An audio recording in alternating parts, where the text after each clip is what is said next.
Me 32M with my wife 30F of 6 years, I believe she is gaslighting me and I don't know what to do. First and foremost, yes, I know this sounds ridiculous, and this will probably get downvoted as a troll post, but I sincerely don't know where to turn. I've never experienced anything like this. My wife has always been sort of a jokester. She has a great poker face and I'm fairly gullible, so she'll feed me little innocuous lies pretty frequently and delights when I fall for them, but she's never kept a deception going for more than a day. She also got really into weird Twitter a few months ago, and her sense of humor has become pretty inscrutable and opaque to me, but until very recently I've just considered it a sort of endearing quirk. So anyway. For Christmas my in-laws got us all of Battlestar Galactica on DVD. They were always raving about it and neither of us had watched it. I had to leave for a business trip on the 30th, and my wife was sick, so we ended up just honing the whole thing before I left. Without giving too much away, the ending is a little heavy on the religious angle. I liked it, but my wife thought it ruined the entire show. I know general consensus is it's a bit of a letdown, but I frankly felt it was pretty consistent with what the show had been building up to the whole time. My wife couldn't believe that I didn't feel the same way as her. I wouldn't quite describe her as livid, but she was mad. I figured this was partially a reaction from her just being fed up from being sick for a week, but it was so out of character for her. We barely ever fight, and this was over something so trivial. She called me a moron and ended up tossing and turning after we went to bed, and eventually left to sleep on the couch. When I got up in the morning to head to the airport she was still fast asleep, and when I gently shook her to say goodbye she barely roused, and didn't respond when I said I loved her. Fast forward to Monday. I get back from the trip, friend picks me up from the airport because wife has a class at the gym that she couldn't miss. We'd been texting while I was gone and she apologized for being weird about things, and I thought everything was back to normal, but I found it a bit odd that she couldn't skip a gym session to grab me. I couldn't sleep on the plane so I hit the hay when I got home. When I woke up she was already awake and busy in the kitchen, which is bizarre, since she doesn't work and usually doesn't wake up until 10ish. I commented on this and hugged her and said good morning and she basically responded with little grunts. I was about to leave when she handed me a brown bag lunch. She has never done this before and said to me, "It's cold out there, better hoagie down." I grabbed the bag and just said, "What?" and she walked to the bathroom and slammed the door. I was going to be late for a meeting so I couldn't stick around to try and make sense of what was happening. After I got out I texted her frantically to try and figure things out but she kept responding like it never happened. Everything was fine, she loved me, she asked me to please stop being so weird. When I got home it was more of the same. I assumed it must be one of her weird jokes and decided to leave it. Every morning this week.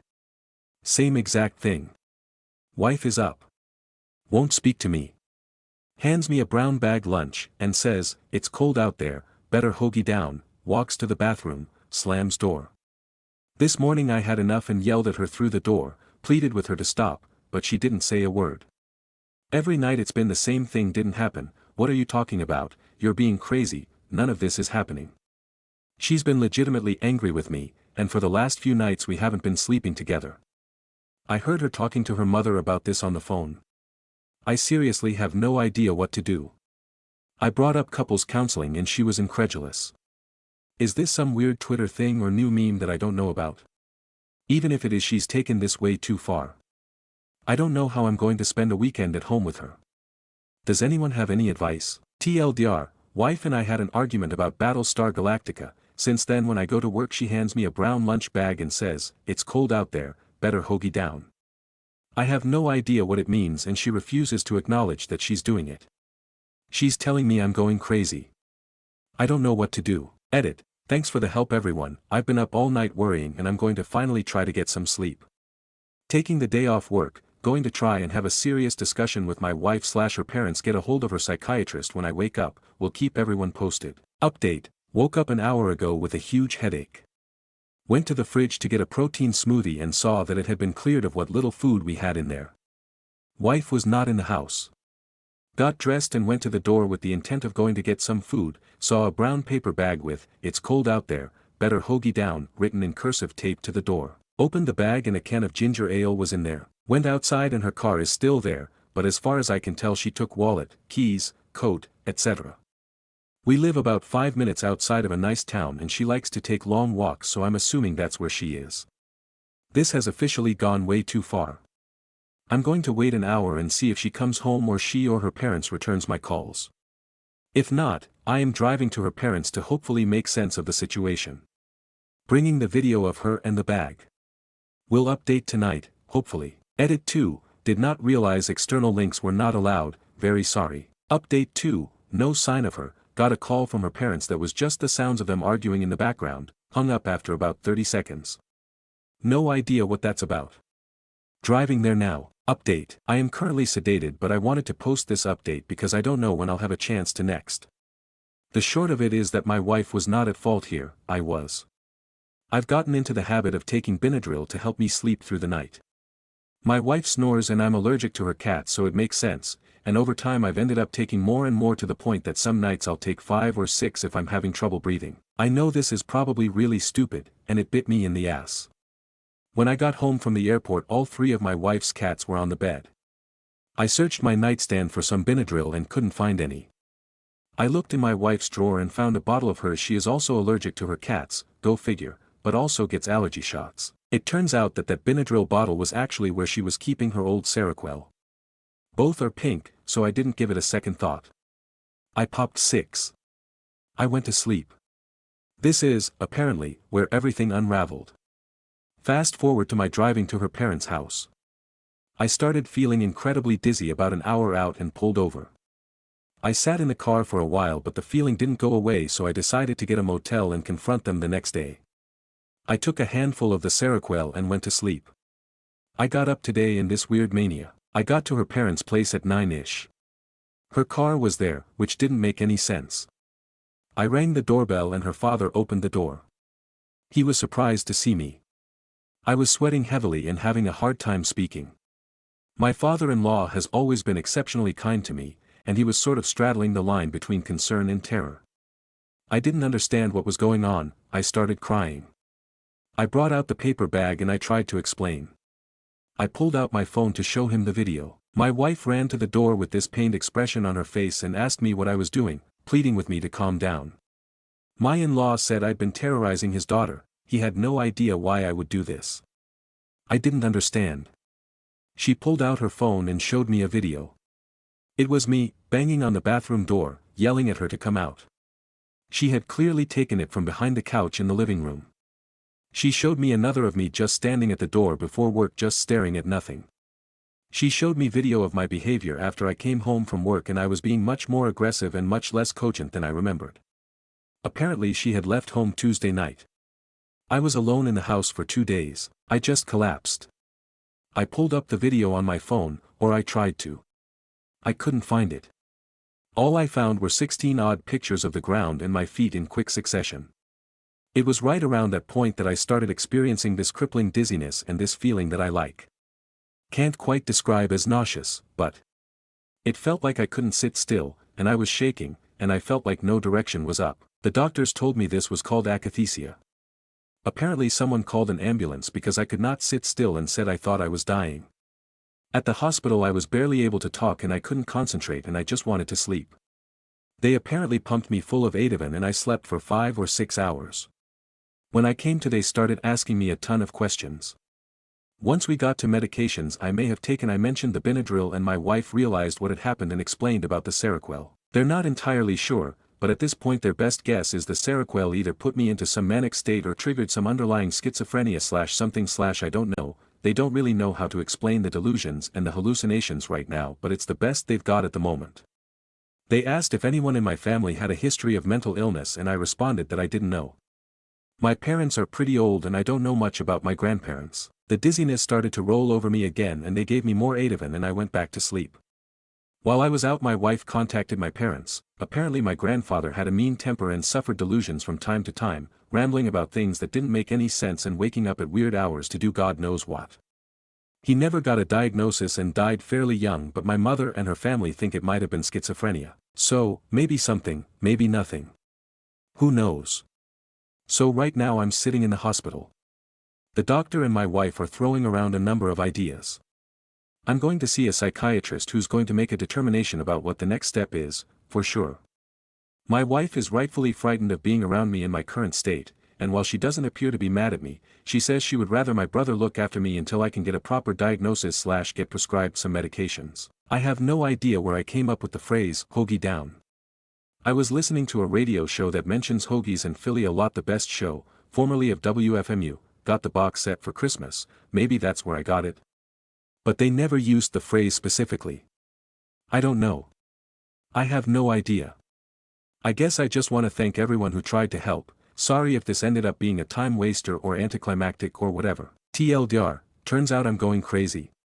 Currently getting treatment, very sorry if I wasted everyone's time. Stories number 2. Coworker and I live in the same apartment complex. She's been approaching me, at home, for a ride to work, unplanned and uninvited. My coworker just moved into the same apartment complex where I live in.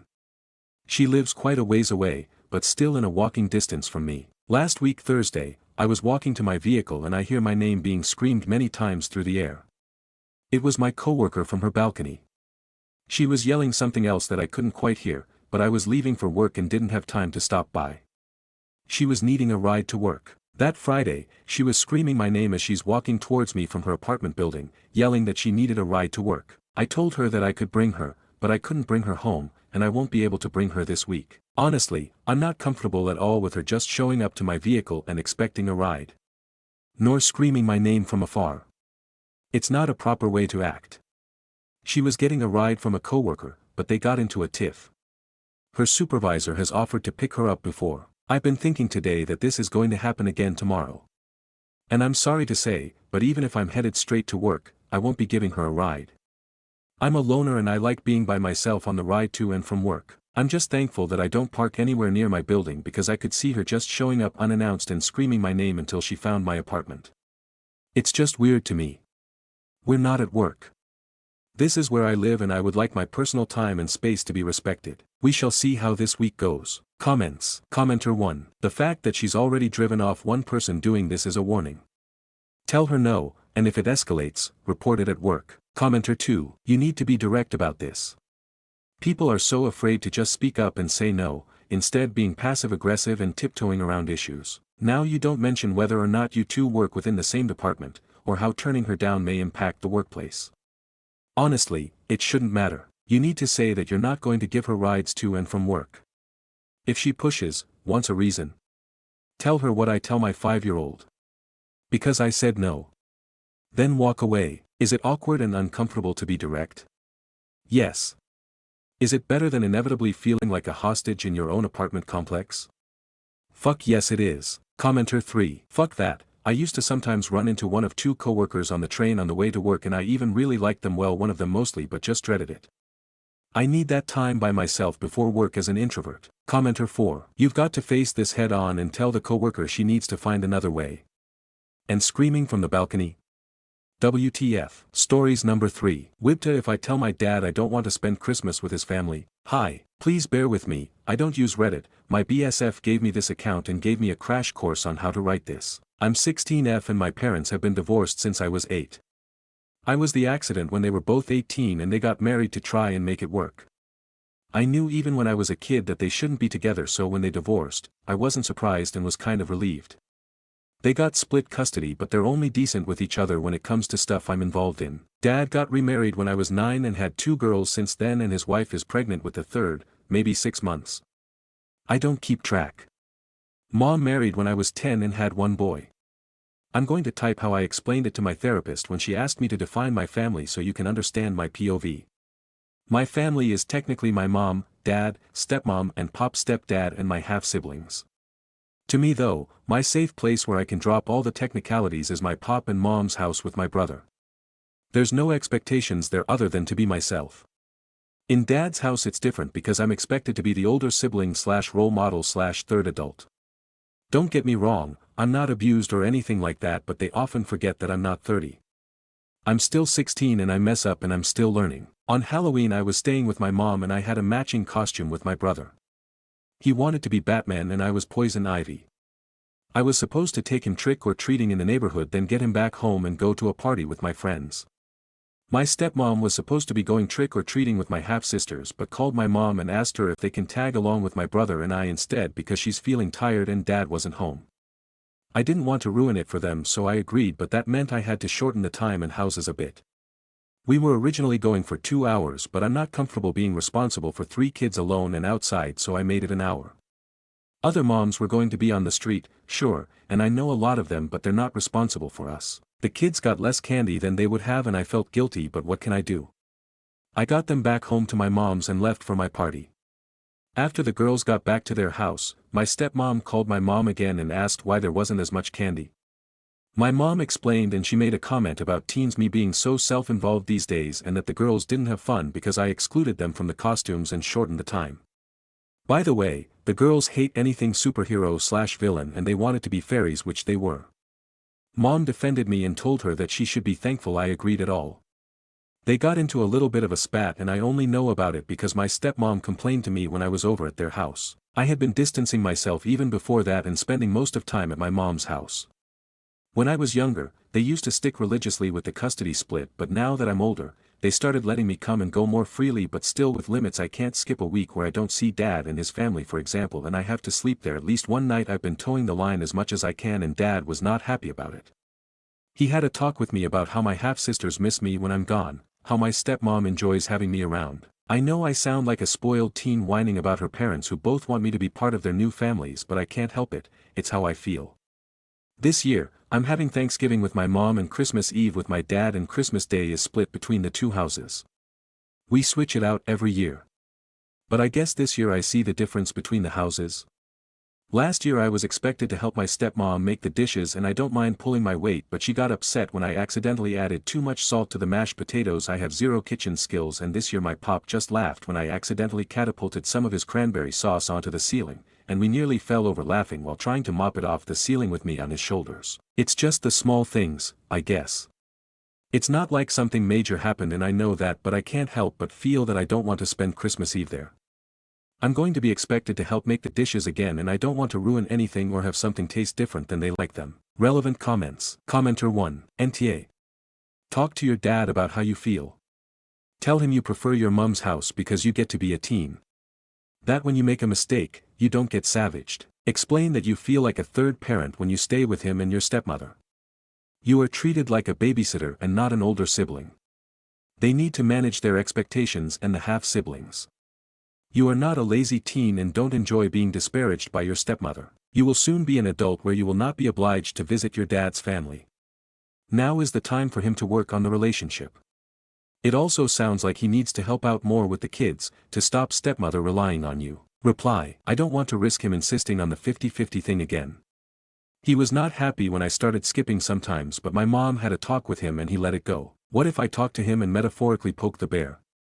I don't want it to snowball into something I can't come back from or something that will damage our relationship. Commenter 2. I agree with everything you said, it is perfection on every level, but please add that it is a conversation for OP to have an adult backup present if she discusses it with her father.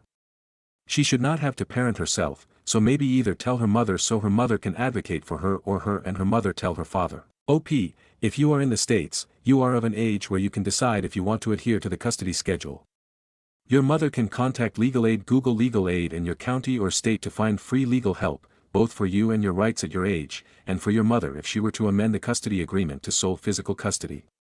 Perhaps a conversation between your parents discussing the issues and an opportunity for some corrections to take place in his household before your mother considers amending the custody orders. What your father and stepmother are doing is called prettification in reference to your younger siblings. It will affect your schooling, grades, social skills, everything the longer it goes on. I am sorry that this is happening. You seem very mature and were able to articulate your issues well, you should be very proud of yourself. Commenter 3. NTA, your stepdad sounds amazing, but your stepmom is the polar opposite, sounds like she just wants to dump all her responsibilities onto you. You are of an age now where you can start putting your foot down, and I think that is needed. Open up to your mum first and explain how stepmom treats you, then speak to dad with your mum as backup explaining why you're not happy. You're of an age where you have rights, stand up for yourself with mom's help. Good luck OP. Reply. My pop is amazing. I don't think my stepmom dumps all her responsibilities on me, but I don't know how to explain it. Best way I can is that she doesn't do it on purpose, but she uses the extra pair of hands she sees available. My mom and pop are aware of everything because I talk to them nearly as much as I talk to my therapist, but they already have a bad relationship with my dad. I always ask them not to make it worse. Commenter 3. OP said, he had a talk with me about how my half-sisters miss me when I'm gone, how my stepmom enjoys having me around. Stepmom enjoys having you around because she can say she doesn't feel well and make you responsible for her daughters. Your custody time with your father is intended to be with him. When you go to your father's house, how much time do you spend with him, one-on-one? Not cooking for the stepmom or spending time with the half-siblings. NTA, stay at your mom's house. Find out if you can get a court-appointed advocate and get the custody arrangement changed. You should not be the third parent. Reply, I do spend time with him whenever we can. Sometimes we have dinner alone at my favorite place or we watch a game at home, stuff like that, but he works and has a family so that doesn't happen often. Update, Wibta, if I tell my dad I don't want to spend Christmas with his family. Hi guys, I hope you all had a good Thanksgiving. I wrote my first post and posted it in a rush and I tried answering comments before I logged off. I'm sorry if I missed someone, I really appreciate all of you and your advice. Also, I didn't know you're not supposed to post the story to multiple subs. My BSF told me to look up her favorite YouTuber subs after I posted on Aita. She's a big Dusty fan and after I fell down the rabbit hole of the YT page, I'm now one as well, so I have her to thank for that, lol. Sorry, I'm rambling, I just still don't know what to write because I haven't really accepted it, I guess. I showed my mom and pop my posts and they read all the different comments and they say hi and thank you to everyone. Even though they had an idea of how I had been feeling before, it really put it into perspective and they asked my dad to come over alone so we can all talk. They agreed with a lot of you that I need to sit down and tell him face to face how I'm feeling and why I've been distancing myself so much. I was nervous and tongue-tied at first because it's much different than my therapy sessions, but I managed to get through almost everything. He was poker-faced, I guess. He really seemed detached in a way, and that's not my dad. He told me that he had noticed I haven't been acting like normal. I stopped bringing my friends over to his house to hang out / been sticking a lot to my room when I'm there / leaving and coming back right on my curfew time.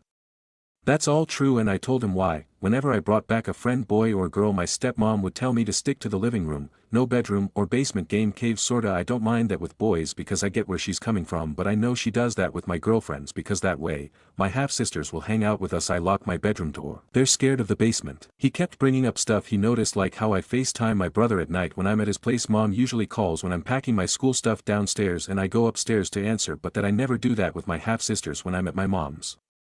I asked him if he ever tried calling me on their behalf and if I ever declined. He said no. He asked why I always accepted babysitting my brother but often declined babysitting my half-sisters. I do maybe once a month.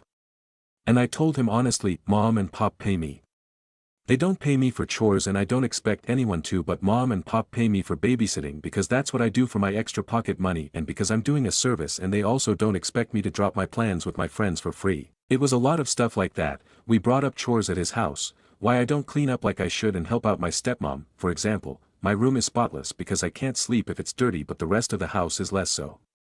I help pick up the toys, do my dishes and the girls, and do my laundry / dry it. If I see something on the floor, obviously I pick it up, but that's about it. I mostly just clean up after myself. I told him that I do whenever she asks something of me. It's not like I ignore her, but she also doesn't like my method, so I stopped being available, aka in my room with my earbuds in. Mom and Pop didn't really interfere because the conversation was almost robotic in a way. I don't know how to describe it, but it didn't feel like Dad, and I was expecting disappointment or maybe hurt or him to at least try to argue with me, but he didn't. When we were done, he asked me what I wanted to do and I was tearing up at that point because I didn't know. If we had fought, at least I could have said sorry and we could have worked on it to make it better, but we didn't. He asked me if I wanted to stay at Mom's full time. I told him yes. He asked if I wanted to skip Christmas. I also said yes. He just nodded and told me I can do whatever I want and then left. Mom caught up with him outside and talked to him. I was too busy crying with my Pop hugging me to go snoop, and she wouldn't tell me what was said, but she was pissed. I know it's what I wanted and what I asked for, but I can't help but feel hurt and guilty for feeling hurt that my dad didn't even try fighting me. This was Saturday and he hasn't texted me once like he usually would, but my mom said that he was checking up on me through her, and I can't tell if she's lying for my sake or not. Relevant comments. Commenter 1. You haven't done anything wrong. At Mom and Pop's house, it is a home where you get to be a kid and do normal things. At Dad's, stepmom expects you to help her with her kids. She pawns the girls and chores off on you and then gets upset when it isn't to her preferred level. Time for Dad to step up and be a better parent. He hasn't done this. He just lets his wife take advantage of you. Please don't feel guilty for standing up for yourself. By the way, ask Mom to teach you some basics for cooking. It will help you in the future. Hugs. Reply. Thank you. I'm trying to learn, but so far I only managed to make stuck boxed mac and cheese that even our family dog refused to sniff, and he sniffs everything lol. Commenter 2, this is a tough experience. To give you some potential insight from his side, I suspect that he's feeling you pull away and doesn't know how to address it. I suspect that your stepmom is in his ear complaining about you and you don't want to see him. He will be taking this as rejection, particularly hard in front of his ex and her new partner. None of this is your fault, but I can imagine that he's struggling. It's to his credit that he hasn't tried to force you over. That he's listened to you. After some time, I would reach out and ask if you can spend one-on-one time with just him. This will allow you to build a better relationship with him. Reply, I tried talking to him the way my therapist talks to me when I'm being a certain way because that always works on me and it softens the blow, but it clearly didn't work. I'm thankful he didn't reinforce the 50-50 custody thing, but even that feels like a slap. I know it's hypothetical, but if I want to reach out later on. Commenter 3. I agree with all of this, especially about getting together with him one-on-one. Have a dad-daughter dinner and just catch up. He feels like you're rejecting him, when you're actually just trying to get away from the environment in his house. Commenter 4. Has your dad ever bothered to spend any one-on-one time with you during your stays there? If not, ask him why. Visitation is not about allowing an older child into your home to babysit your new kids and serve as maid service. It is supposed to be about maintaining and developing a stronger relationship with your child.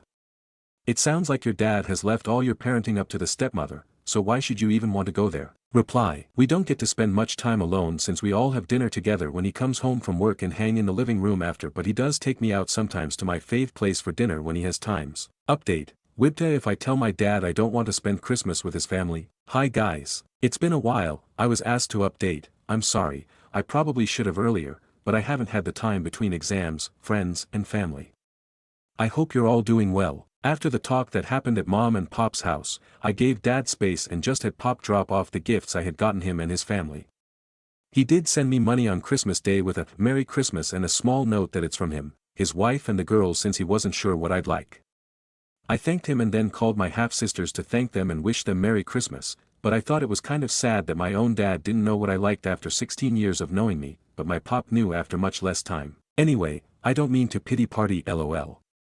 We kept contact through random texts for 2 weeks and then I did what a comment had suggested and invited him out for dinner, just me and him. It was nice to see him, and we did talk then, not about our issue but in general. We did the dinner a second time that same week his request, and then the third time he told me that he was bringing my half-sisters with us since his wife wanted a break. I wasn't thrilled, but I had missed them, and it was nice seeing them as well.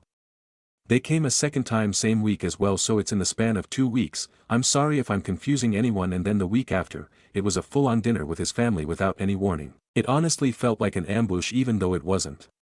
The dinner was going okay, but I could feel myself retreating, if that makes sense. It's so mean to blame it on Dad's wife, but I was fine when it was just us alone or just us and the girls, but the moment she became part of it, I just wanted to leave. She and Dad tried talking to me about my friends, school, college, etc., and I did respond, but not really convincingly if I'm honest. Then she shifted to the baby since she's due soon, and then started talking that she and Dad want 5 kids, so they're going to try for 2 more after that one is born. I kind of froze even though I wasn't that surprised. Dad tried to smooth it and corrected her that they would have 6 if their plan worked out, but it was already out. She tried to laugh it off and say it was pregnancy brain, whatever that means, but I told her that it's fine. She got a bit defensive and said not to turn it into an issue. I wasn't. But I guess it's because Dad was glaring at her. I then told her that it's okay again. She said it clearly wasn't and not to dismiss her. I told her that it really was because I don't consider her family either, not anymore anyway. Then she teared up and left the table. Dad just looked tired. I apologized after she came back and had already called my BSF to pick me up. After I got home, I texted Dad that I would like our dinners to go back to just him and I, and sometimes him and I and my half-sisters. He replied that it's not possible right now. I told him that I'm sorry, and now we're back to random texts. Relevant comments. Commenter 1. I officially strongly dislike your dad's wife. She meant what she said, and I wouldn't be surprised if she did the slip up on purpose to make you feel unwanted and unwelcome in her family. I'm sorry your dad married a woman like that, OP. I was kind of iffy about her in your previous posts, but this just sealed it. You dad, too. By the time he grows a spine, it'll be too late for you, but hopefully not for those kids, they keep popping out. Commenter 2. She never intended it any other way. She wanted OP to know she wasn't a part of the family in her eyes. Commenter 3. Exactly, she was pissed that the father was spending time with OP and made escalating demands that culminated in this slip. Commenter 4. If it was a genuine slip-up, she had no reason to get defensive. She would have looked horrified, not angry. She's upset you didn't want to play this silly game with her and that you won the game so easily. It sounds like your dad has already caught on to her BS, so all you can do is protect your peace if he's not going to. I'm sorry you're going through this. Commenter 5. His wife is a massive B and Op's dad is a simp. I would concentrate on Pop and write the sperm donor off. Never ever babysit. I just fade away from them. That's what dad seems to want too. Stories number 4. After I 36F told my dad and stepmom, both late 50s, about my engagement, and their response triggered me to suddenly remember years of repressed childhood memories, and now I do not know how to move forward with our relationship. Repressed childhood memories coming back. I have heard of this happening, but I honestly never thought I'd experience it, and holy shit, this has been jarring. My dad and stepmom have been together since I was age 3, so 33 years. My childhood was a disaster zone. I have lost large chunks of time where it is a big blank area. I thought it was maybe because I had to take so much Benadryl as a kid because my allergies were so bad that I didn't remember much. Now I think the memory loss is mostly trauma-related. Dark murky memories would come up, but I have had no real timeline of my childhood. My mom was married many times and we moved a lot, and she had a baby and then another baby and then 2 more babies. I can sometimes piece together a home we lived in, or what school I went to when, but it is all a blur. I was both my parents' first child and the baby of teenage marriage. There was alcoholism and drug use and chaos. Some things have always stood out. Like the time a stepdad put a gun to my mom's head. Or, my sister being born. Or, times when we had to move out fast and we were told to start throwing the things we wanted into garbage bags and put them into the car. My mom and I were very close and I was kind of her co-pilot through all the crap. Crazy as our life was, I loved the hell out of her, and she died 2 years ago from cancer.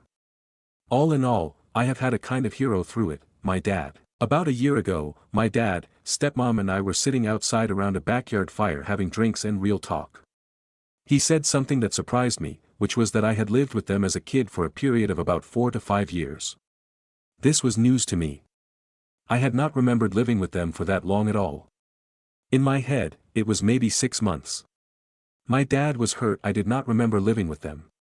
During that time, my stepmom apologized for being so mean to me during my childhood. I shrugged it off and joked, well, I guess it's water under the bridge since I don't remember. She said, no, I was really mean, and I said, it's okay. All of it has come around. We are good now. Fast forward to 2 days ago. Over the weekend, the man I love got down on knees and asked me to marry him. Magical moment, and we have been very happy. In fact, it's the first relationship I have ever felt safe in, but it takes work and effort for me to trust. I tell my dad and stepmom the news and watch the whole thing turn and capsize. My dad makes a comment about how I had to beat my sister to a ring. My sister is their daughter, my half-sister, and is in a serious relationship that is also leading to marriage soon. I am struck. I do not feel competitive with my sister, and she and I have always celebrated each other's victories. Then, my stepmom asks about where and when, and I tell her it might be a year out, and she starts making excuses about how she will not be able to go, not willing to go, but tells my dad he can go. I hear this and know my dad will not ever take a trip without her and start to panic that he will not come to my wedding. The comments pile and mount, one on top of the other, until my whole body is trembling. Although I have been sober for over a year, suddenly I want nothing more than to drink. But, I do not drink and say everything is fine when asked, and try to leave on a good note to make sense of my feelings in private. Something that needs to be explained is that there has always been a strain with stepmom and me. I try hard to do things right, but I am scared of her and always have been. As an adult woman, she still scares me. She is incredibly controlling, powerful, dominating, and it is hard.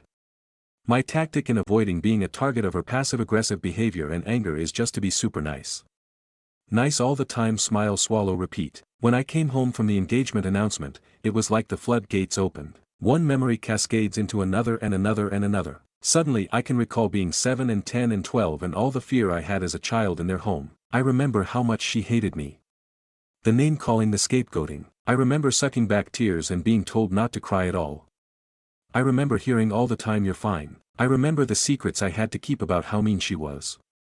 I remember walking down the hallway in our home and being pushed into another room while my dad watched TV in the living room and her whisper screaming that I was a brat and a terrible child and was ruining her marriage and being told to say nothing to my dad. I remembered she controlled my sleep habits. I have always slept on my stomach, but she required that I slept on my side to face my little sister at night and would come into the room in the middle of the night and catch me on my stomach and wake me up to yell at me and tell me to go back on my side. She controlled the relationship I had with my dad. We could not do anything she was not a part of, did not supervise, or control. I remember being cornered again and again. I was targeted and she was after me and it was relentless. I remember her sisters telling me how sorry they were and that it was not okay for me to be treated this way. She was a relentless bully. I remember my sister, who is 7 years younger, always trying to protect me and shield me from her mom. I remember being taunted and teased and made fun of. I remember one time she yelled at me out front of our house and I got so scared I peed my pants and had to run inside and change. I remember our neighbors saying that I was safe in their home and if I ever made a mistake in their house they would not tell my stepmom. I remember when I left my dad and stepmom's house to move back with my mom that they took down all my photos from the walls and told me they would be fostering or adopting a kid to fill my place. When I moved back with my mom, life changed and was chaotic in the way it was with my mom, so I think I just forgot all of this stuff and kept going. But with this sudden flash of remembering everything now, there is just anger. Layers and layers of anger. Anger that my dad did not stand up for me. Anger about what they knew, but I did not. A huge sense of abandonment. What the hell is this? How can I have forgotten all of this? How does it just sweep from view? In my head, I rage at her and the main thing I say is, guess what? Now I remember. I sent them a text a sheepish way to confront it, but for once I stood up for myself. It was very hard and my whole body quaked and trembled. They did not respond. The thing is, they have been trying in the past few years. They moved to my state. They want a relationship with me. She did apologize back in the yard that day. I know my dad loves me and tried in his own way to protect me. I don't think I will get any sense of accountability from them. But, now it's like this mystery has unlocked inside me. I always felt unsafe around her.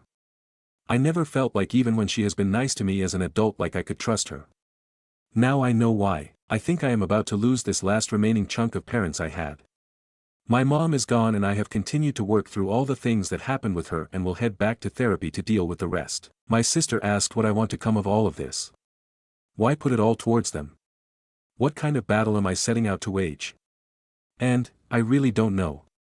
I didn't see this coming and I am at a loss. I feel guilty for bringing this up. Like, I am going to wreck the family. But I am also furious. I want them to have to hear it all from me. I want to ask my dad what he did and did not know. I want her confession. I feel like I can already hear my dad telling me not to be so dramatic, and yet, I feel like I will not be able to stuff this one back in. How can I rehash something that I only now remember? Is it worth it to even try, or do I just salvage a fake relationship for the sake of having one? I feel bad about feeling sorry for myself. Is there anything that will come from holding them accountable, or am I just headed down a path of anger and victimhood? I wonder if we can even have a relationship from here. TLDR, I recently told my dad and stepmom I was getting engaged. My dad brought up my sister's likely engagement immediately and completely derailed my news.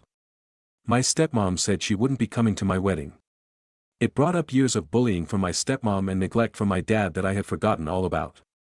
Now I do not know if I can or want to have a relationship with them and feel insanely guilty for even bringing it up. Relevant comments. Commenter 1. Forgive me for ignoring the big crux of this issue, but I'm stalled at, what's her angle here? They've been trying to better their relationship with you.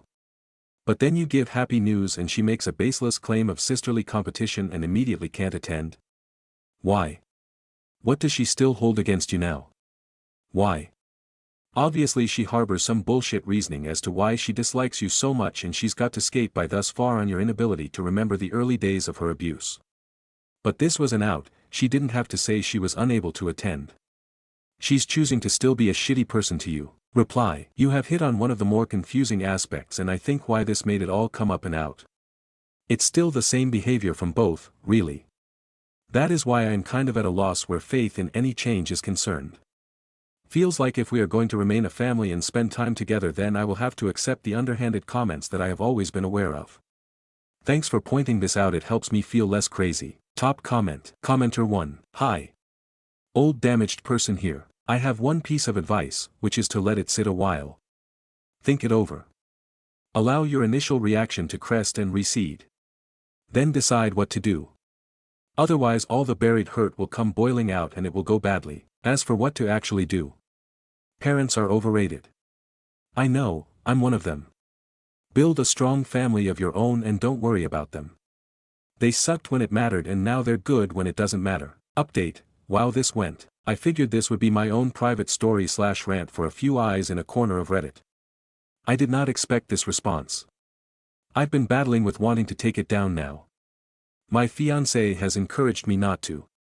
I've been panicking that my parents will see this. I do not want to hurt them. There is no part of me that wants that. Even in anger. I just want them to know and be honest, without downplaying what it actually was. Not sure that will happen. Pretty unlikely, but it's a want. As for what to do about it. I will head off to EMDR and have a handful of referrals for Monday. I will take the damaged old person's advice thank you and move slowly here and get help and not go scorched earth just yet. Thanks for the help, encouragement, and congrats. As for my partner, which a few posts have asked about. I think he has been a huge reason this is coming out. I think the security of our home and relationship, plus lack of booze as a coping strategy, has meant that now there is the opportunity to actually feel things. I dunno. New territory. He has been hugely supportive in all areas of my life. He is sober, to a processor. A thoughtful person and we have sat and read some of the responses together and appreciated the insights and conversation. As for those questioning validity of my memories, or repressed childhood stuff. New territory also. Like I said at the top, I had heard of this but didn't know it was an actual thing till I was in it. I can only speak to my experience right now as it is occurring and it's been like a download of fresh information complete with recalling my home, surroundings, time of day, where I stood, where others stood, facial expressions, tone, who was there, what was said. So, no, my brain didn't just fabricate a false set of memories. I feel the truth of all of these things in my core. This stuff was in me and there is not a question of its reality. The blanks have just been filled in. It feels like a very unfortunate aha moment. Thanks for all of those who have shared their own personal stories of hardship and pain. Man, some of us have walked some really tough roads. I'm sorry for you all, too. Someone shared a link to an article about how isolating abuse is. It's true, makes me feel crazy. There is a strange solace in knowing others are out there powering through their own pain, too. Take good care. Update. Well, Reddit, it's been 3 months and I could not have anticipated the way this was gonna go back then. I want to thank everyone who offered real advice and support. I am very appreciative of having some objective voices weigh in. I did what everyone encouraged me to do and hauled my butt to therapy. I shopped for therapists and found a really stellar one. He is compassionate, attentive and clear. I also got involved in ACOA Adult Children of Alcoholics, which has been helpful for me. My response for a long while was just to hunker down. My sister decided she did not want to speak about this topic with me, so we have distant. My dad and I went almost 3 months without speaking. He would text inquiring or asking to meet, and then cancel our meetings. I have avoided speaking with my stepmom altogether. My fiancé and I have gotten closer through this experience. I have leaned on him and he has been really supportive.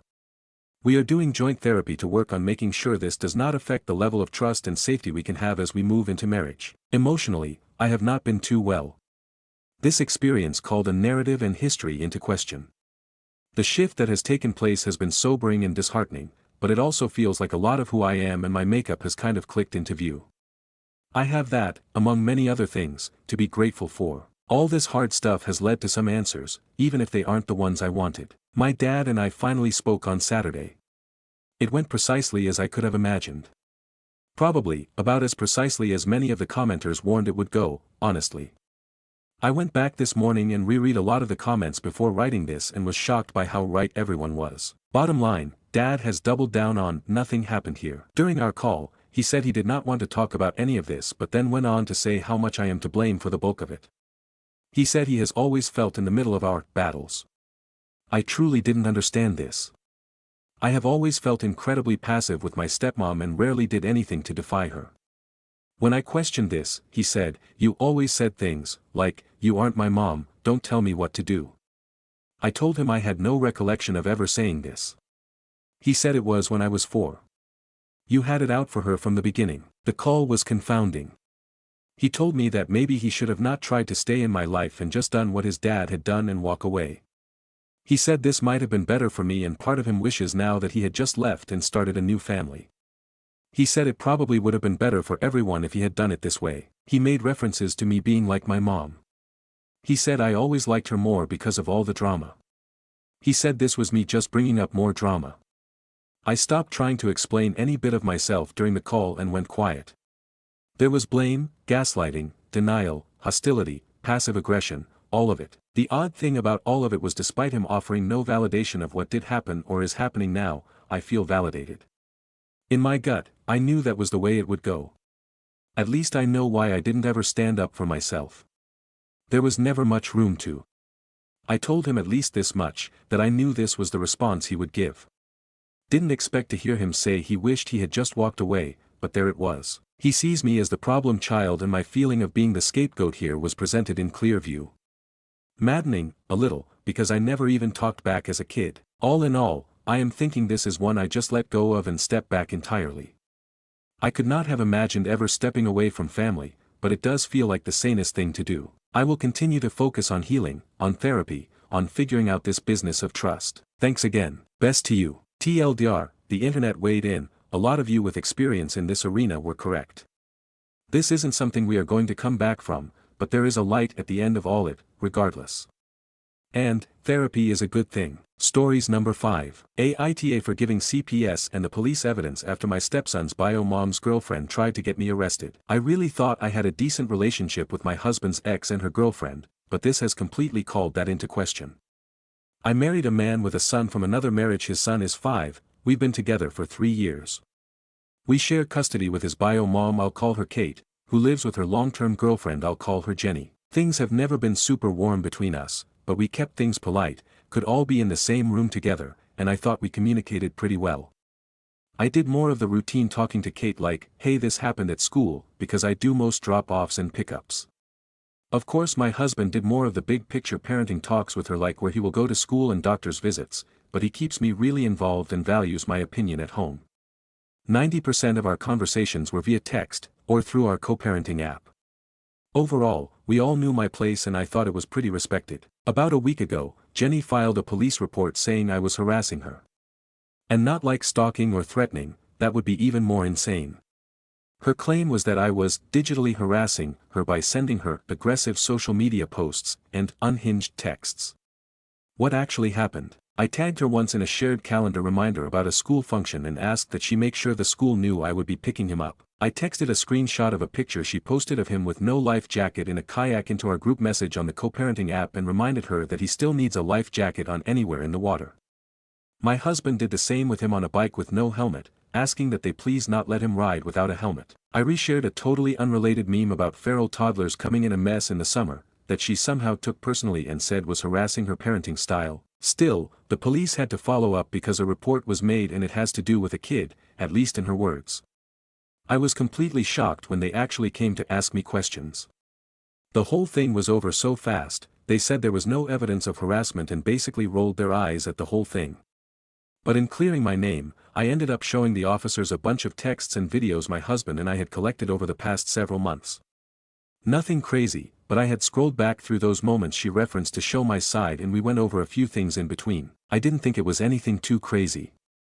They'd see a picture of a decent injury or OE and ask to stop and find out what happened. Frankly, most were from their house and it was something like, he ran into a wall, nothing we thought much of because he's a toddler/kid boy and can be wild. But the frequency and how disproportionate it is to how he gets hurt with us, did become apparent during this. The cops left, said nothing was going to happen, and I ranted to my husband. But then decided to drop it and not say a word about it to Kate and Jenny because it just wasn't worth it. Well, we just found out that now CPS is involved and looking at their household. They stopped by as a follow-up and apparently found enough to keep digging. They're looking at the amount of animals in the house, and I guess some things our son said while talking. Like being alone in a car, or the two of them yelling at each other a lot and storming out. Kate is furious, saying I ruined her life. Jenny messaged me, "You think you're so clever but this won't work, I'm not going anywhere." Some of Kate's family has even reached out to my husband to say I escalated the situation and should have just ignored Jenny's report and been the bigger person. He of course defended me and said I had nothing to do with what's happening. I didn't give the police anything out of revenge, all I did was give them what they asked for when I was the one being looked at. And yeah, CPS got involved, but at no point did I want that or try for it. So, Aita for accidentally giving evidence to the cops about my son's bio mom. Comments. Commenter 1. Sounds like Jenny escalated things all on her own. Nta. Commenter 2. NTA. You did what was legally required of you at the time to prove your innocence in regard to charges alleged by bio mom. To do otherwise could have resulted in you being arrested. Anyone expecting you to catch a charge and suffer the consequences of that while innocent to not rock the boat is fucking insane and needs to be kept away from you and your family. Because that is some next level abuse enabling that leads to lives being destroyed in ways people don't come back from. Kid is not safe around people like that at all. Commenter 3. Op. In defending yourself against false accusations, you cooperated in the police investigation. In conjunction with that investigation, you provided documentation which not only revealed Jen's allegations to be false, but also revealed evidence of neglect of your stepson while in their custody. This was further buttressed by what the child himself reported. NTA, OP actually, you're the stepson's protector. Mom's girlfriend can FK off. Continue to document everything with respect to her. She's a snake in the grass. Commenter. Obviously Jenny caused this. Tell her if she hadn't accused you of harassment then the police never would have looked at your phone. She's an idiot and you're NTA. Stories number 6. Aita for telling my partner he needs to live on his own. My partner M40 has been staying at my house F42 for the past week. Last night the topic of living together came up. He said the only fair way to split bills is to go 50/50 on everything, we both earn similar amounts, so fair enough, so I brought up the topic of splitting household jobs. His response was, "I'm much slower than you so I'll do the kitchen, you can handle the rest," taking 2 hours to clean dishes and a further 2 hours to wipe sides and clean the floor. I suggested he needs to learn to do it faster. His response was, "I do it at my pace, I won't be going quicker." I pointed out it's not a fair division if I'm paying half the bills and doing 90% of the household jobs. So I suggested I'll do 90% of the household jobs and pay 10% of the bills. He's now complaining that it's not fair and I only want him for his money. His family are telling me he's just a bit slower to do that stuff and I should deal with it.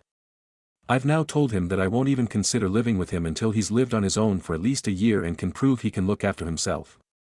He's never lived independently, always lived with his parents, partner, or housemates. I'm now being called an a-hole because I've said I'm not being used for free labor. So, Aita. Comments. Commenter 1. This is what every woman's response should be when a man tries to move in with her and take over her space. NTA. Commenter 2. NTA. 4 hours to clean a kitchen and do no other chores is weaponized incompetence. If he can't pay 50/50 and do 50/50 on chores, do not live with him. No one needs to take care of a grown-up child. Commenter 3. LOL. So NTA. What the heck is this man-child bringing to the relationship? More red flags than a Chinese military parade. Commenter 4. Hang on, your BF is a 40-years-old man who is still living at home. Girl, just run. He won't be the man you hope he'll be because he's never learned to be an adult outside of work.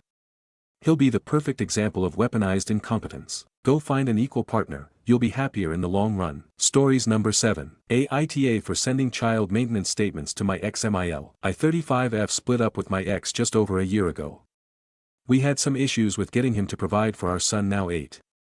His parents were very much interested in the drama. When I made an application through official child maintenance service and he received a schedule listing his monthly payments, his parents contacted me asking to agree to an unofficial payment plan, because the CMS amount was just too much, claiming that getting a lower amount agreed between us was better than not receiving a single penny through CMS.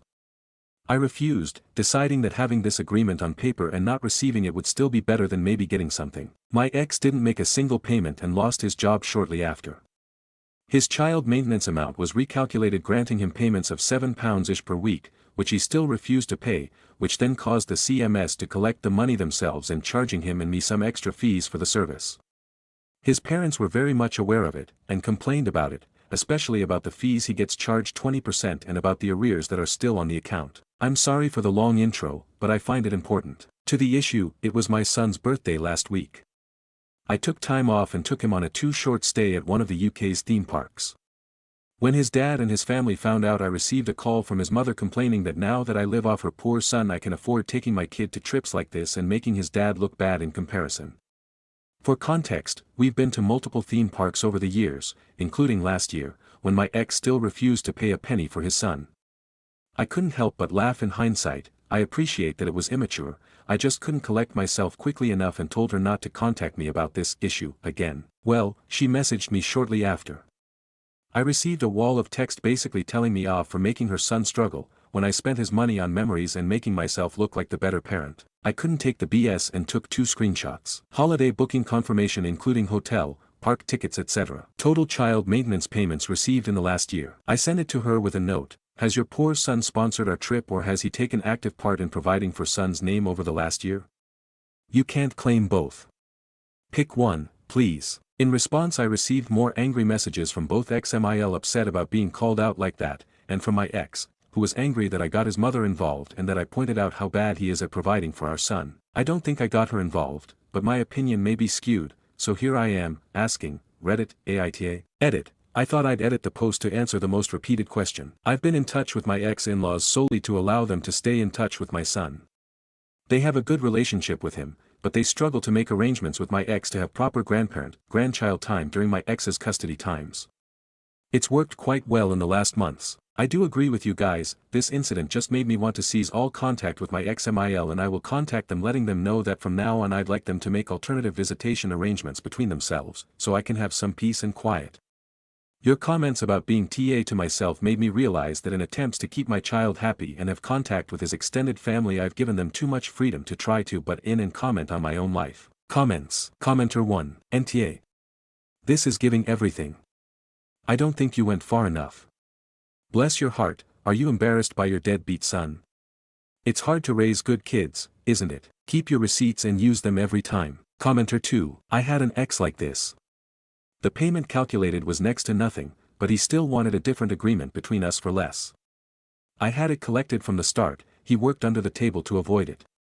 Luckily I didn't have his parents to deal with like you do, I feel for you. From the moment I got divorced I promised myself that I wouldn't let his issues decide our lives. I took my kid on trips and to theme parks and put him through private school on my own. He is grown and his dad was never a part of his life. He never missed him. NTA, and good on you. You're a good mom. Commenter 3. NTA why is it okay for people to not pay proper child support? And why do people think they can comment? Tell his mother you are bringing your son up to be a responsible productive man, maybe she should take some notes to fix where she went wrong. Stories number 8. This girl 18F got pregnant, and she and her parents want me 19M to step up and help her raise her baby. I am not the dad but I want to go into the Corps. I told her no. I feel bad though. Basically, this girl I always had a crush on got knocked up by some random loser and now while she is pregnant, she has been wanting to date me. Her parents want me to step up and be a man, so they don't have to help her take care of the baby for like the next 18 years and have her stay with them. She is not a piece of cake BTW, but the thing is I am not the dad. She said she wants me to be her boyfriend and for me to get a job and a place for her and me to live to help raise our kid. My dad told me to tell her to go F herself and not to put my dreams to the side and that I am so young and just a kid myself and to never ever in my entire life get involved with her. He said her baby is not my responsibility and he will be heartbroken if I voluntarily take on this burden. He fully supports me going into the Corps. I told her I do not want to get involved with her. Her dad told me I am not a real man. Update. I have been able to successfully block this girl and her parents on all social media platforms and their phone numbers and home phone as well from my cell phone. I have also gotten a temporary restraining order. There is a legal process you have to go through for a real permanent one, but I am working on it against her and her parents. None of them are allowed to contact me by any means including phone, email, mail, in person or by someone else. If they do, the sheriff will have his deputies go to their house and bring them to the local jail. Comments from OOP. I have blocked her and her family and I told her and her family to never contact me again in any way, shape or form. I have also blocked her on all social media platforms. I do not know what she is going around telling people and I have absolutely no control over that though, or won't even know what she is saying to others unless she or they tell me. It is kinda weird her dad is calling me about anything at all. Really BC, I don't even know him. Commenter 1. Your dad for the win. He is giving you sound advice. And she does not want you to be her boyfriend, she wants you to be her victim. It is highly manipulative of her and not surprising by her family's response. This is why having a dad parent that looks out for you is so important. Hug that man. Reply, I already did actually. Commenter 2, why is her dad even looking your way? Did she tell him that you are the dad, so she does not have to admit who the random dude who is the dad is? Red flags galore, run as fast as you can. Reply, no, she did not. Her dad is well aware of the fact that I am not the dad. He just wants me to step up and be a man and said his daughter loves me. Commenter 3, my dad drove me down to the local courthouse in our town to get what is known as a temporary restraining order against her and her parents. She and her parents are not to contact me by any means, and if they do, I am supposed to notify the sheriff for our town, and he will have his officers come by to their house and bring them to the jail. We live in a small town and this is how the courts and law enforcement are set up in our town LMAO. The staff at the courthouse were saying I would have to officially go before a judge and give a reasonable basis for why a real permanent restraining order is needed. This is just the process/the law they were saying because it is not considered urgent, and there is no safety risk, yet just harassment. The restraining order could potentially last years or forever if needed. The staff were also saying if she badmouths me to people I could sue her for slander if I really wanted to, but it will very likely not be worth the time and money because who cares if people I may not even that she knows think something bad of me. Luckily, though she didn't go to the same schools and does live in a different town but nearby, so we likely won't cross paths and I will be gone soon anyways and don't really know the same people anyways. I found out the court has what they call a legal advocate, basically a college volunteer intern different from a lawyer in some office to help people come in and fill out forms and direct them to the right court section and understand paperwork and so on and get like disability access accommodations at the courthouse. I do not know how to do anything legal related and am clueless, so I went there for help. The legal advocate feels really bad for me, like genuinely. He is a college kid about my age studying pre-law, and he helped me and even walked me through all the steps in detail, put in my request for a permanent restraining order into the clerk for next available judge as soon as possible, and told me to be ready for my hearing and to explain all of this to the judge, and then they can hopefully make it like a forever or at least years long restraining order against both the girl and her parents. I think he identifies with me so much, being a young guy about my age himself, and feels really bad about the situation because I could tell he went the extra mile for me. My dad informed my mom they are divorced and she lives out of state about the situation by phone. My brother 17M is staying with her this summer. He goes there during the summers and holidays. I am so happy he is not here right now. I love my little bro, but I don't need this to be a family issue. I was very upset he told my mom because I don't want her to worry, and what can she do about this, but my dad said my mom should be informed and that they both love and care about me. My mom lost her mind.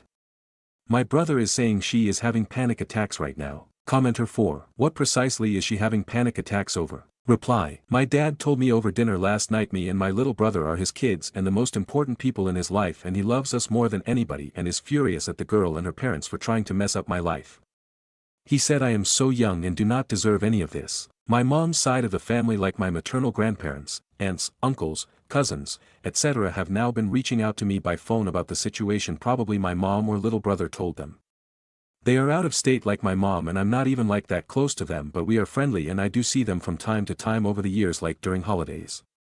This is now a family issue and something they are going to all remember forever about me, just like I didn't want. I don't think my dad should have told my mom because there was no reasonable need for her to be informed, and I don't think she or my little brother should have told them, but what can I do? I can't control people. It just sucks because now this will be like something the family will remember about me for years and draw my mom's family's attention. Reply, the girl's dad is a very aggressive guy and goes around threatening people whenever he is angry and is crazy. He is also broke. IK this because there have been a lot of rumors about him in the community. Commenter 5, NTA by the way. I think the girl has somehow implied to her parents that you are the father or in some way responsible for her being pregnant. Go live your life. Reply, I obviously wouldn't know what is going on their end unless she or they told me about their private conversations, but it was clear by the phone conversation that her father is well aware I am not the dad and is just like, my daughter loves you, go be with her. It's all complete BS. I am stunned he even reached out to me like this. Stories number 9. The issue with dating isn't that men aren't willing to approach, it's that women don't signal. I see this topic routinely come up, and the conversations always turn sour. Men say they don't approach because women will cancel them and they don't want to risk rejection or embarrassment, etc. Women complain that men aren't manly enough to take risks. Studies are showing that indeed, less men are pursuing women at all, and women in general don't seem to be willing to approach men. Although Redditors will claim women don't need no men, outside of Reddit, in many of these studies and other social media sites, women vocalize their frustrations. After much thinking about this issue, I think the most vital component of the problem comes with the handkerchief problem. That is, women have become too shy and risk-avoidant just like men have, and thus are unwilling to provide the basic signals that encourage and inspire men to take risk. More and more, I see women expressing that when they see their crush, they will ignore them, will act as if they don't exist and only look at them secretly from very far away when they aren't facing them. Women's inability to strongly signal availability and desire in men is thus partially responsible for the lack of approaching in total. I'm not trying to start a debate on who should carry the burden on this or that, but merely pointing out that whether because of COVID, social media, etc., we as a society have become incredibly risk-averse socially speaking, and the ramifications of men being less willing to act out on sexual interest can be linearly traced to the lack of acknowledgement and mutual desire by women. I view men's increasingly lack of initiative as the result of a lot of frustration and confusion due to women's perceived disinterest. Women's unwillingness to express a clear signal, whether that be a smile and stare or physical proximity made obvious, etc., is a very large contributor to this. I'm curious what you guys think. Of course, this is just an opinion, so relax. Just trying to have a little discussion. Comments. Commenter 1. I'm an old guy from before dating apps existed. Not long ago I was at a social event where many young people, like below 30, were present. What I noticed was that both young men and women sucked IRL. It's like they doesn't have a clue on what to say or do to meet someone. It was really sad to see them. So, the young women are now pretty bad at looking even remotely open to be approached. But even when they are, the guys seems to not have the faintest idea on what to say or do. Like even the good old smile with a hi seems completely unknown to both of them. I don't know, it's like constant messaging and social media made them both kind of incompetent at interacting face to face with peoples. Commenter 2. I love flirting, and I don't fear rejection, but I don't want to make people uncomfortable. I hear a lot of cases from women where the guy behaved inappropriately without knowing, or just by approaching at the wrong time in the wrong place. I was very much the kind of man approaching anyone I am interested in, trying to stay respectful and charming, but I also noticed that I made some women uncomfortable, and that's just not worth it, making many women uncomfortable for the off chance one might respond positively. So I've stopped approaching strangers. My last few relationships were with people I knew prior, but here also, I never waited for signs to start flirting, or inviting someone on a date. It's what I want, and there's no harm to it, so I'll do it. But to be fair, I haven't received a sign from a woman as far as I know since graduating from high school, so I can't exactly wait for those. I think it isn't right to approach strangers, but I also wouldn't be waiting for a woman to give me a sign. Commenter 3. In my experience they don't just not signal, but actively avoid. It's pretty hard to approach someone that is actively avoiding eye contact and signaling with their body language not to approach them. It used to confuse me, but I've come to learn and accept that those actively avoiding me are doing so because they are very attracted to me. This likely doesn't apply to those that are not as attractive though. Almost all the women I have dated or slept with were avoiding me initially. Later they confessed why. Commenter 4. Ooh, bold take. Let's sit back and see the backlash this will get. In any event, I agree with you. Reply. I'm already getting tons of, it's you they aren't signaling to, as if this is somehow a post about me LMAO. I generalized based on the very ample and consistent level of frequency this gets brought up and Redditors here fighting in the comments SMH. Stories number 10. My 18M stepmother 39F wrote a letter to my 18-year-old self when she married my father 43M. How do I even begin to thank her? My mother is not my biological mother, but I will be referring to her as my mother in this post because that's what she is to me. My biological mother passed away giving birth to me and I was raised solely by my father for the first 3 years of my life until he met my mother. I won't be talking much about my father in this post. My father is amazing in every way, but this about my mom. They got married months after my 6th birthday and they have had 4 more kids. My mother always treated me like her own and never let me feel like an outsider or like a half-sibling. I was always her son and big brother to all my siblings. Yesterday, I had my 18th birthday and I spent the afternoon with my family and went to a party with my friends in the evening. When I got back home, everyone was already asleep and there was an envelope on my pillow. I opened it and it was a letter that my mother had written addressed to my 18-year-old self the day before she married my father. 12 years ago, she wrote that letter telling me that she would never dishonor my biological mother's memory but would try her best to be a mother figure to me. She promised to kiss my forehead every morning before I got on the school bus. She promised to always encourage my interests and would try her hardest to come to every practice and game of mine. She promised to never differentiate between me and any potential future siblings in any way, and many more beautiful promises. She ended it by saying, "You're an 18-year-old now, an adult, and are hopefully heading to college soon, and you no longer have any formal reason to maintain a relationship with me, but I truly hope that in these last 12 years, I was able to be a loving mother and fulfill all my promises to you, and I can only hope that you will continue to give me the privilege of being your mom, because you will always be my son. I love you," and had a picture my father took of her and my 3-year-old self at a zoo. Like my father, I'm a stoic but in tune with my emotions kind of person. This letter had me crying, and I have not been able to stop reading it again and again, and it's currently 4 a.m. as I type this. My mother fulfilled every promise she made 12 years ago, and I genuinely can't imagine life without her. She opened her arms and heart to a boy who she had zero biological responsibility toward, and has been the most loving and supportive mother I could possibly ask for. How do I even begin to thank her for everything she did for me? What's something big or small I could do to show how grateful I am for her? Comments. Commenter 1. I'm not crying, you're crying. What a wonderful woman, and what a wonderful young man. You take that note to her, you hug her, and you tell her that you could not have asked for a better mom. And you thank her for everything she has been to you these past 12 years. Commenter 2. Why not write her a letter with what you have here? Or maybe you could put it in a card with some flowers. Commenter 3. You know what you do. You read her this post. Nothing would come close to being more meaningful.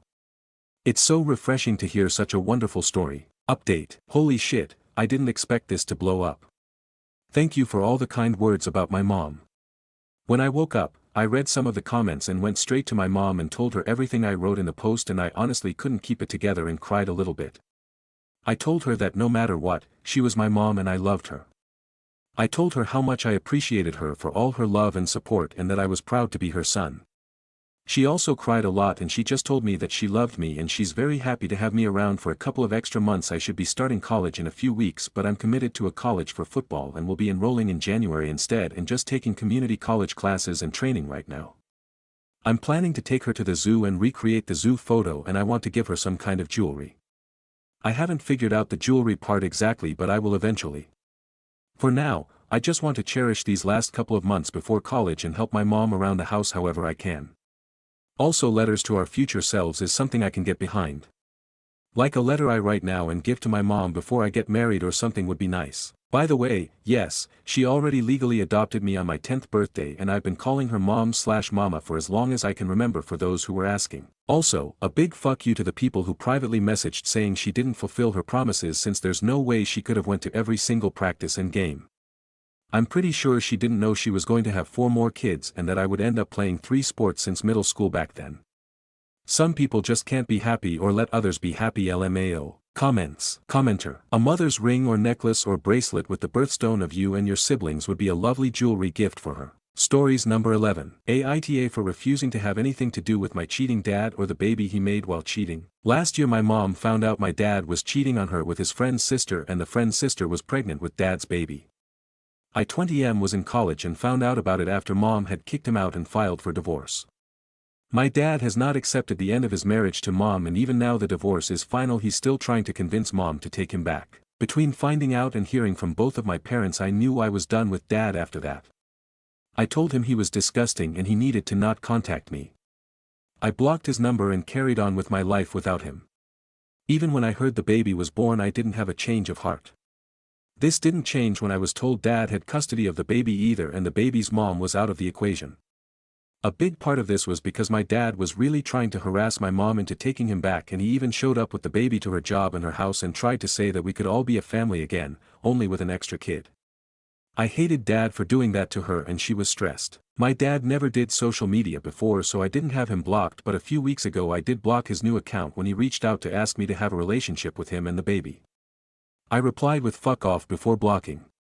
But then he suddenly had 2 more accounts, and on the last one he was like, please, I love you and we're still family blah blah blah. He said we needed each other and it didn't look like mom would take him back. I told him he didn't deserve it, and why would she want to raise his kid with someone else, and why would I want to know his kid with someone else? I told him he needs to accept that he lost me and there's no changing that, because to do that he would need to go back and not cheat. Then I blocked the final account. That was meant to be the end of it, but my uncle Dad's brother decided to speak in defense of Dad, and he told me Dad was a bad husband but a good dad and it should count more for me. And he told me whether I like it or not I have a little half-sister and need to think about being in her life. He asked me to consider what would happen if I got the call tomorrow that Dad died. I told him I'd carry on living my life and would refuse to be a part of that. Which pissed him off and he told me I'm being over harsh about it. I think he's defending my dad too much and I told him. He said Dad cheated but he didn't physically harm anyone. I pointed out that he could have caught anything while cheating. And he did go and make a baby with someone else. My uncle said the baby is a good reason to work on letting it go because she needs more family.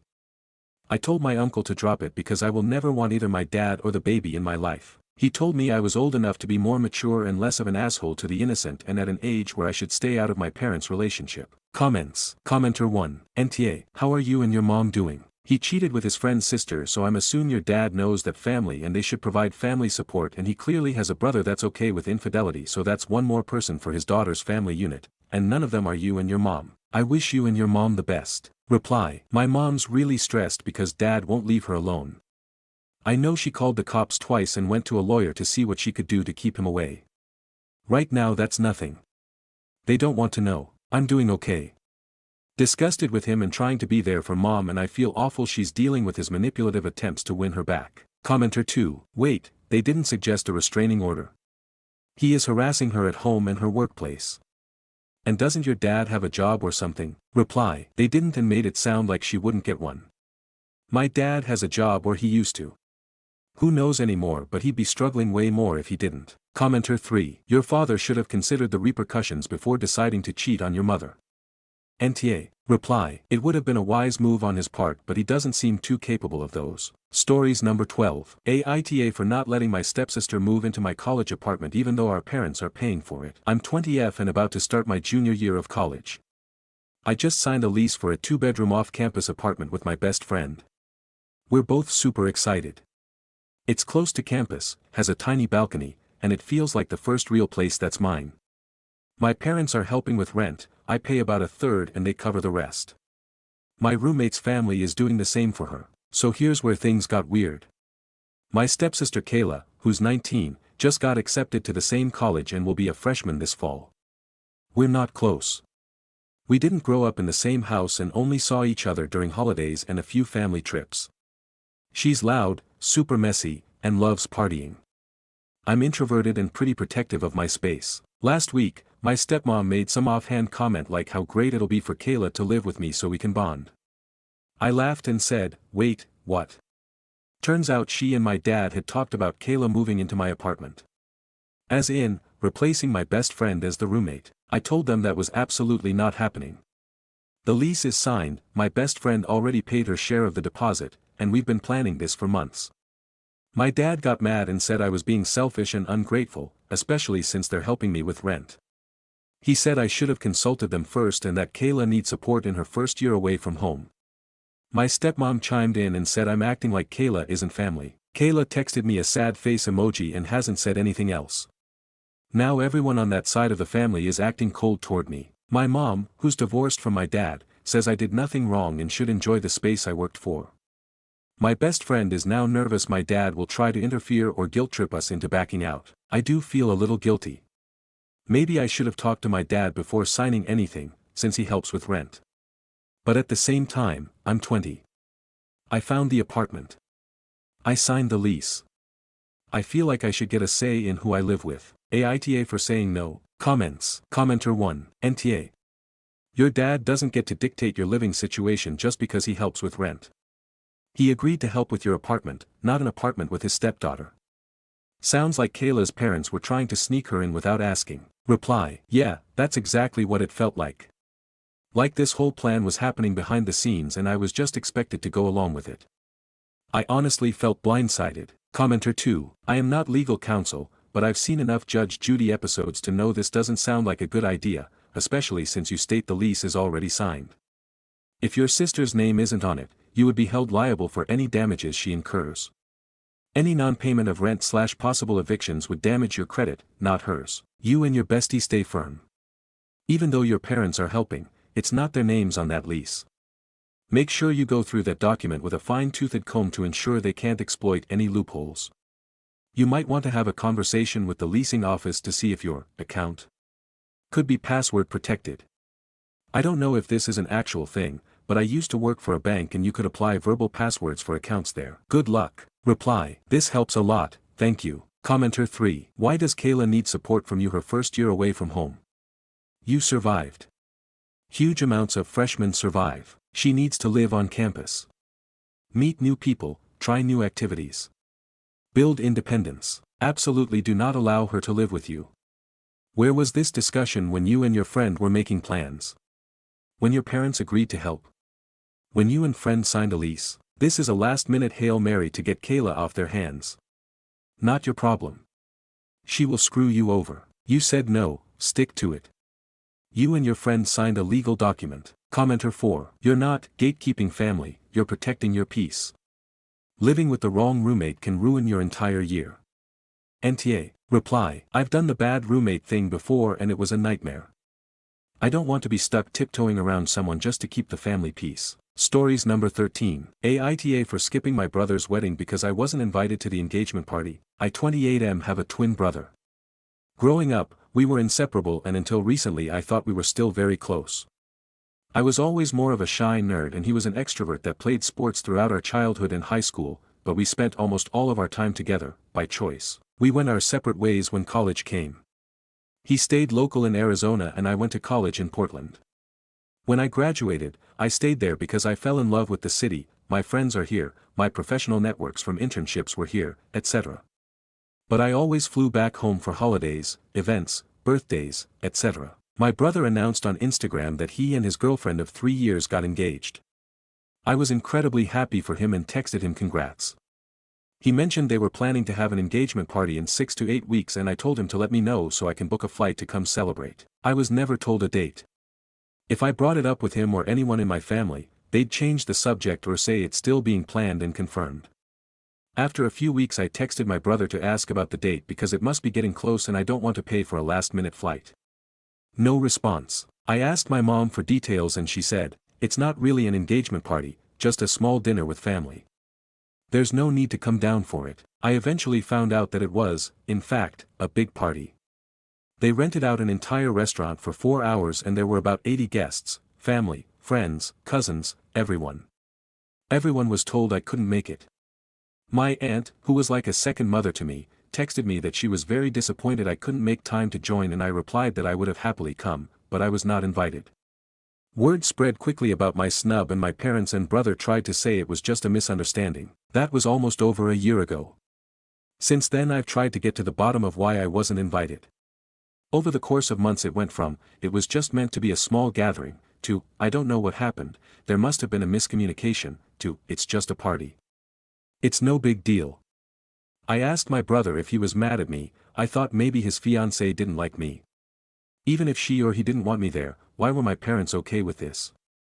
This really wasn't like them. Christmas and Easter was awkward as hell because no one but me wanted to address the elephant in the room and any conversation about anything was like small talk with strangers. When I visited in May for my sister's birthday, I left early after my sister said, "You moved so far away. It's like you're not really family anymore. You make everything feel so weird now." 9 months ago I got the save the date announcement and 6 months ago I got the invitation to the wedding. I wasn't asked to be in the wedding party, which is fine and wasn't surprising at the point. My sister and younger brother were asked to be in the wedding party, so another snub. I also didn't get a +1 for my girlfriend I've been seeing for almost a year and a half. My sister, however, got a +1 for her FWB, so I decided I wasn't welcome and I was probably only invited for optics and to play Happy Family. I didn't RSVP no since I knew that would cause a shit show, I just didn't go. The wedding was this past weekend. No one contacted me about missing the rehearsal dinner, so I guess even if I did go, I wasn't invited to that either or expected to be there. I started getting calls and texts about an hour before the ceremony asking where I was, if my flight was delayed, how far along I will be, etc., and I ignored them. They stopped for a while during the ceremony but started up again right after. I finally picked up my mom's call and she screamed, "Where the hell are you?" I replied, "In Portland, where you all prefer me to be." She said, "This is your brother's wedding, how could you embarrass us?" I answered, it's just a party. It's no big deal, right? It was probably the first time in my life my mother was speechless. After a few seconds of silence, I said, "Tell everyone I said hi," and I hung up. Now I'm getting calls and texts from everyone saying I was being petty and ruined the day. So am I the here? I feel like I'm just matching their energy and dropping the rope. Aita has no consensus bot. OOP received the majority of NTAs. Relevant comments. Commenter 1, NTA. It may seem petty to some, but they didn't have enough decency to be straight with you about the engagement party and made you feel unwelcome in your own family. I'd say not to close the door entirely, as they may come back around and apologize to you someday, but for the time being, you are within your rights to cut contact. Reply, honestly, I was going to suggest family therapy, but I'm not sure that'll even work or if I want anything out of that. Thinking about the last few years, it feels like any contact was always initiated by me. OOP on flying to Phoenix for family events. Reply, the flights aren't very long, 2.5 hours, and between holidays and birthdays and other celebrations I'm back in Phoenix almost every month. It's not like I've moved to another country, and they haven't seen me in years. Commenter 2, dude, first of all, you are not the asshole. You are the only person in this whole family saga who hasn't completely lost the plot. Let's break this down. They threw an 80-person party and pretended it was a small dinner, like you're some random neighbor who doesn't need the details. When you tried to clarify, they gaslight you so hard you probably started wondering if you hallucinated the entire invitation process. Your own mom lied to your face multiple times instead of just saying, "Hey, for whatever reason, you're not on the list." You were only re-invited to the wedding so you could sit there like a prop while everyone clinked glasses and said, "Look at our perfect family." And let's not forget your sister, who literally said, "It's like you're not really family anymore." Girl, he's in Portland, not on the International Space Station. Honestly, you matched their energy with perfect precision. They acted like you didn't exist, so you didn't show up. You didn't scream, you didn't burn bridges, although you probably should have, you just quietly said, "Cool. I'll stay where you clearly prefer me." That is not petty, that is clarity. What's petty is them suddenly losing their minds because their photo op was missing the twin. It's giving, "We didn't want you here, but how dare you not be here." If you'd gone, they would have acted like everything was normal while you swallowed a rage salad all weekend.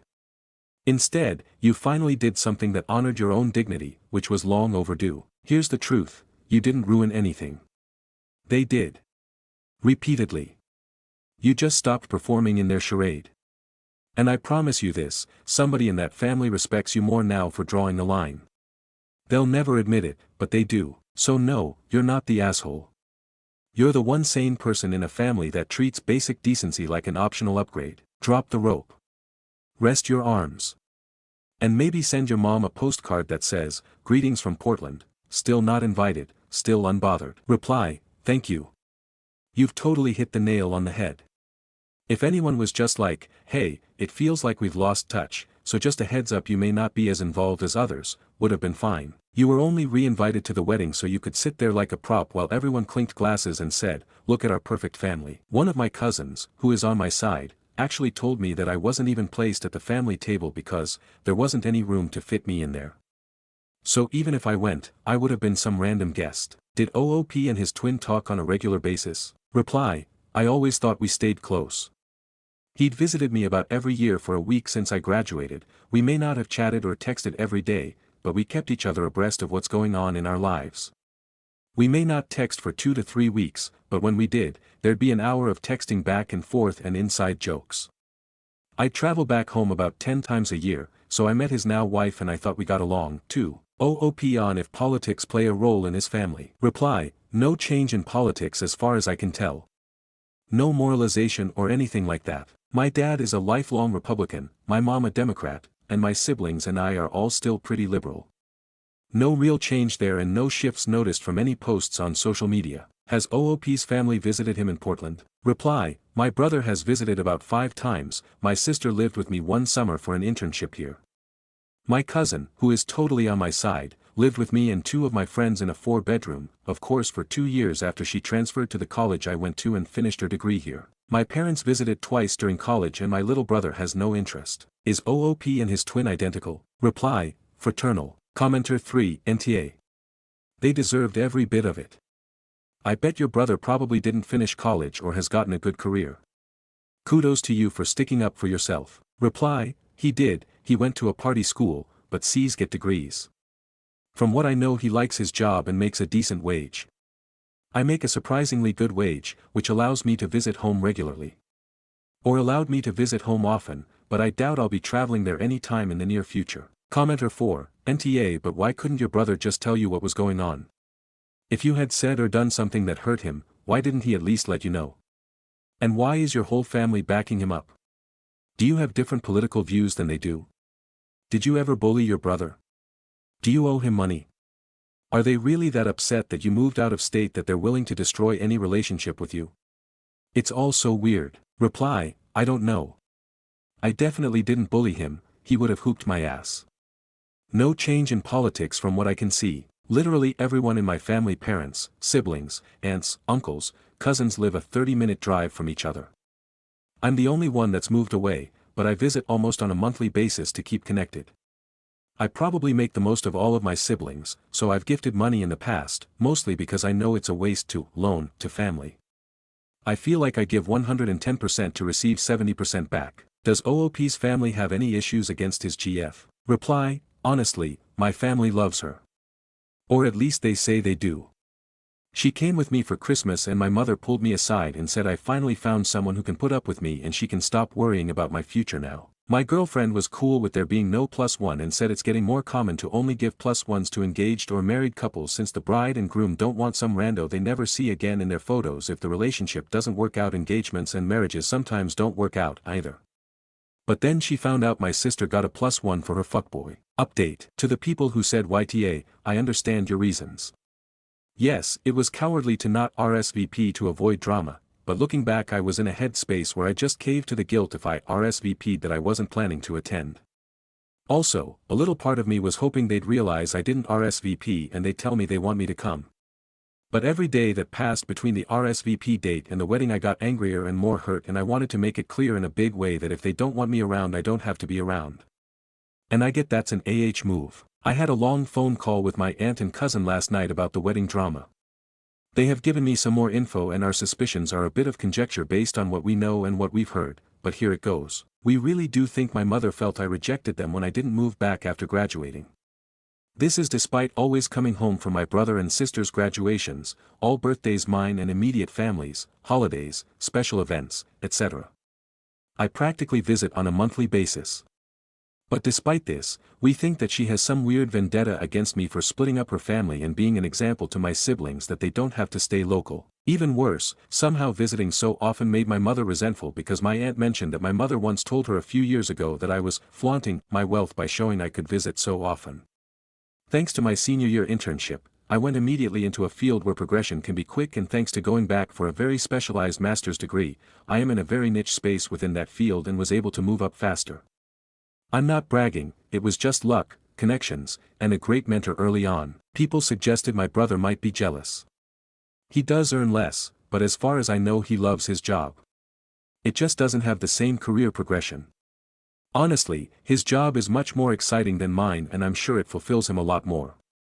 My job isn't terrible, it's just not one anyone wants to hear work stories about at a dinner party, lol. I was also flaunting my money by gifting family money when they needed it. My grandfather often said, never loan family money. Give it freely if you want to, but you'll destroy relationships when you start asking for repayment. Not a week of Judge Judy reruns goes by without proving that true. So when I could, I gifted my family money when they needed it. Money for car repairs, money to help with my parents' mortgage when my dad was out of work during COVID, money when my brother ran out halfway through his kitchen renovations. And until last night, my parents' internet and Disney Plus bills, but I've now cancelled the monthly auto payments. Again, this was me flaunting my success. But they never stopped asking, either. My aunt and cousin also said they've heard lots of passive-aggressive comments about me over the years.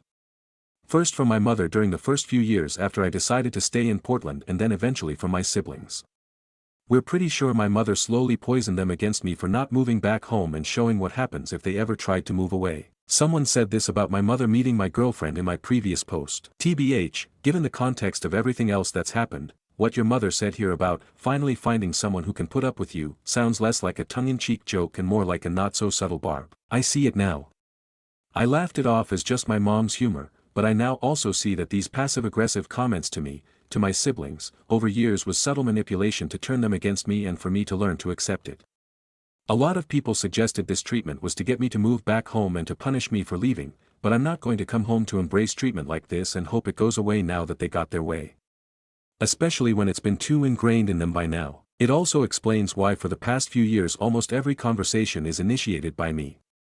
They simply don't like me anymore and don't need me until they need or want something. My cousin also learned from another cousin that my brother shot himself in the foot when he mentioned the engagement party.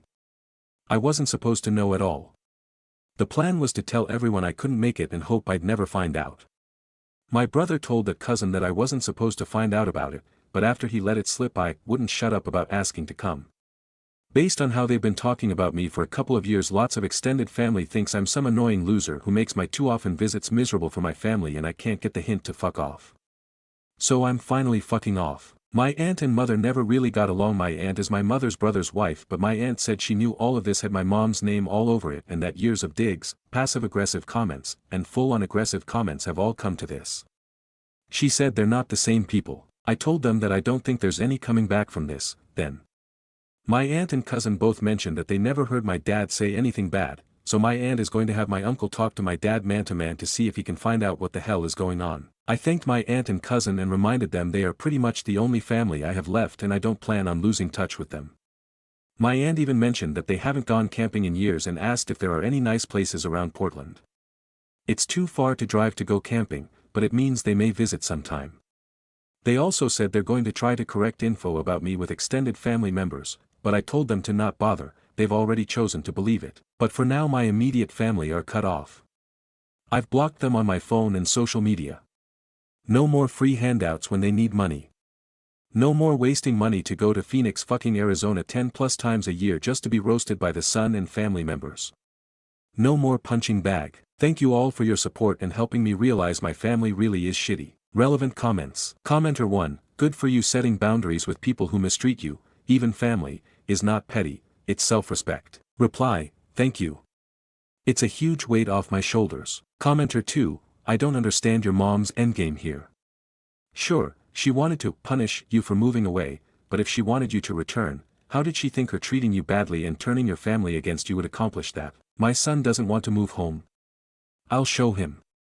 I'm gonna make him so miserable that he has no choice but to return. That'll teach him.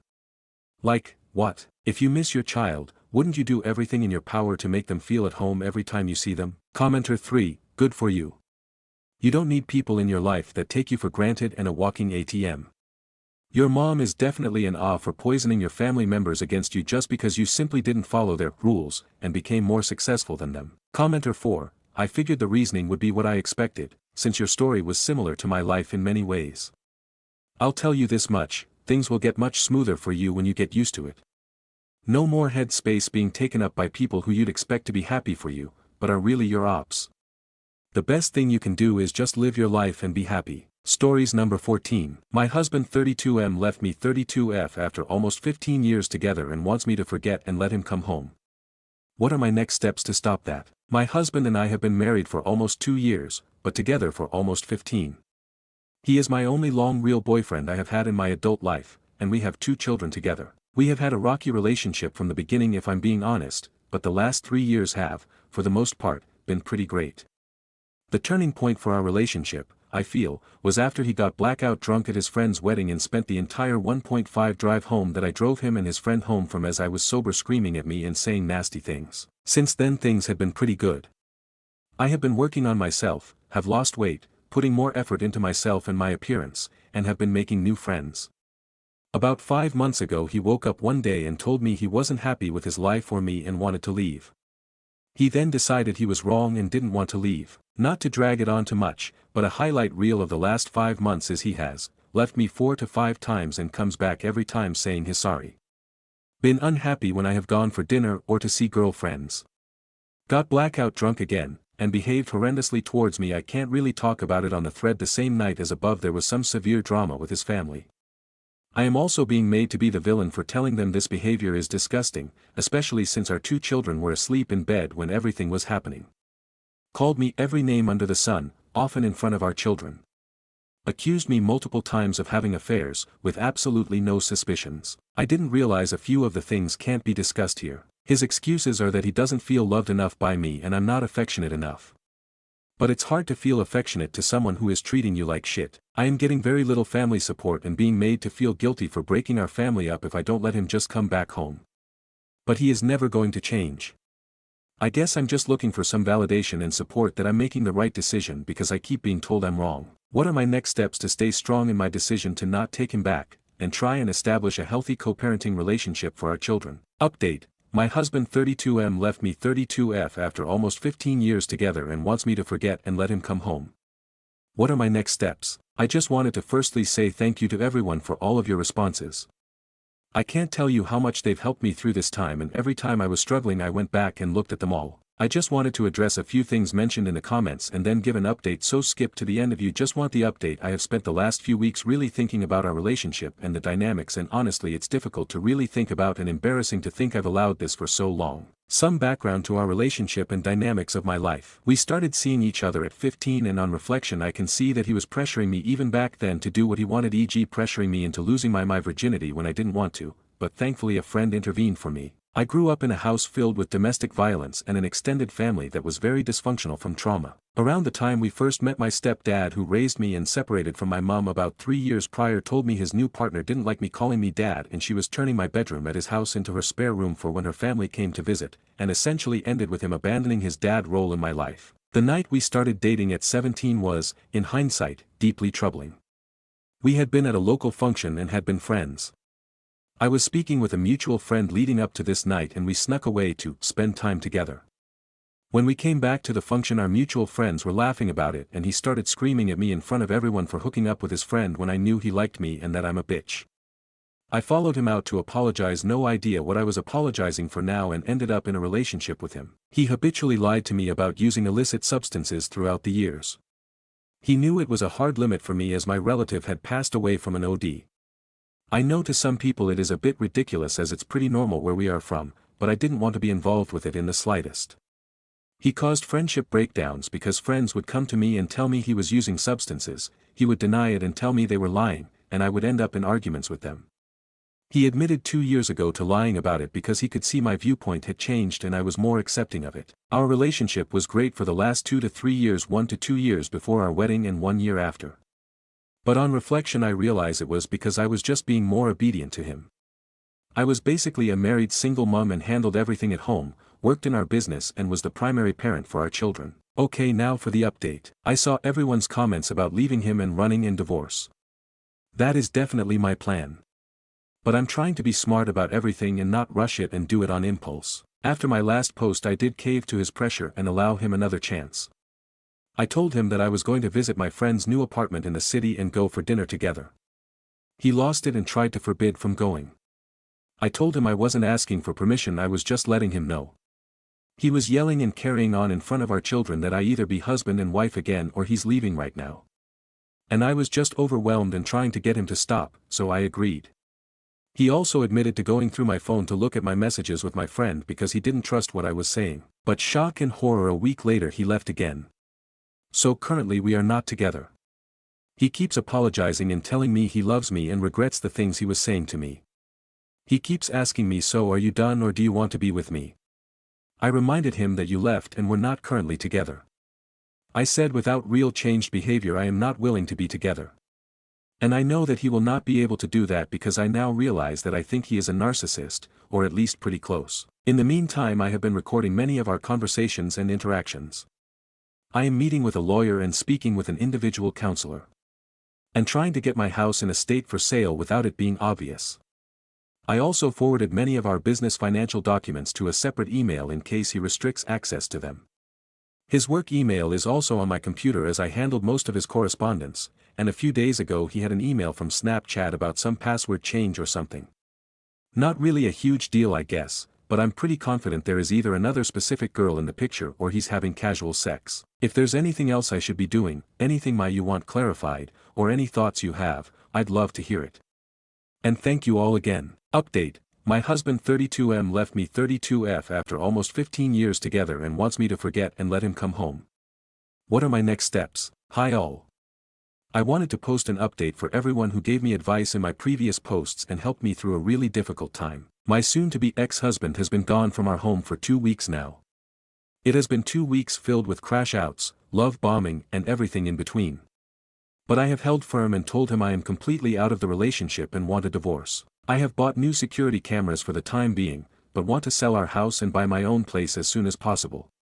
But separating our finances is going to be so difficult. I know I'm only at the very beginning of the journey, but I am feeling so proud of myself and strong in my resolution. And honestly, I haven't even missed him once yet. I feel free.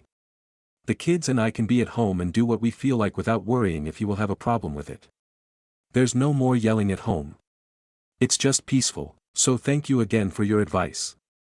I probably won't have another update, but thank you all, and if you have any tips or tricks for negotiating custody agreements and divorce, that would be great. I can't tell you how much you all helped me push through the hardest part. Stories number 15. Aita for being uncomfortable with my husband's new friend. A few months ago my husband Steven became friends with this girl Anna.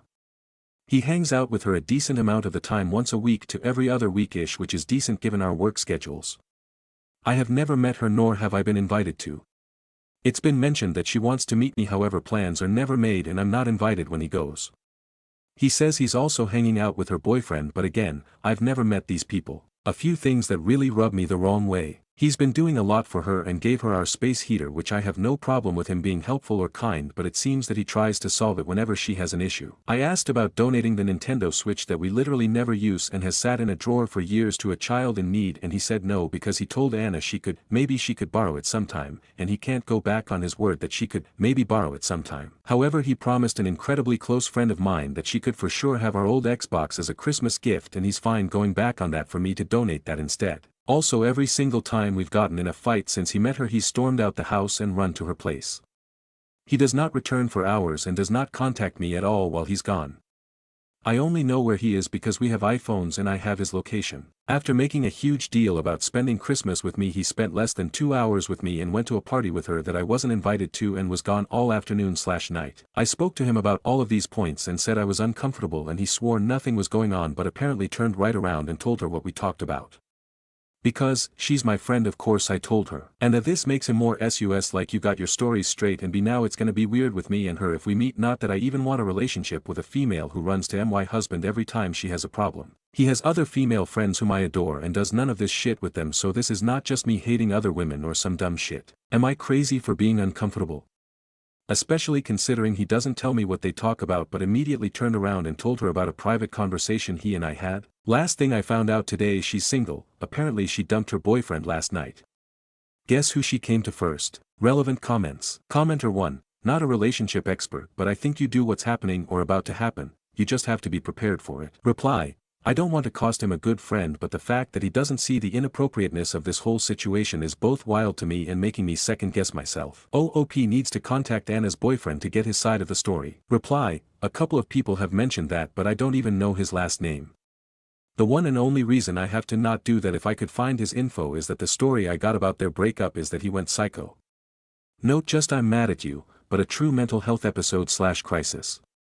If that's true, I don't know if I'd be putting her in danger by asking. And I know that's not my problem, but as a victim of both domestic violence and intimate partner violence not with my husband, I'm unwilling to put her in a position to be physically harmed regardless of what she's done or not done to me. Commenter 2, if we say YTA, will you magically be okay with everything?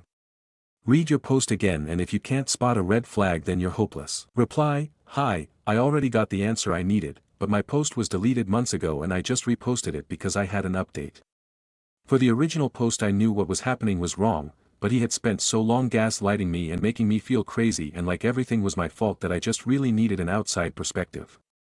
He really isolated me from my family and friends, and I didn't have anybody that was on my side at the time. Commenter 3, oh my lord, this is a disaster.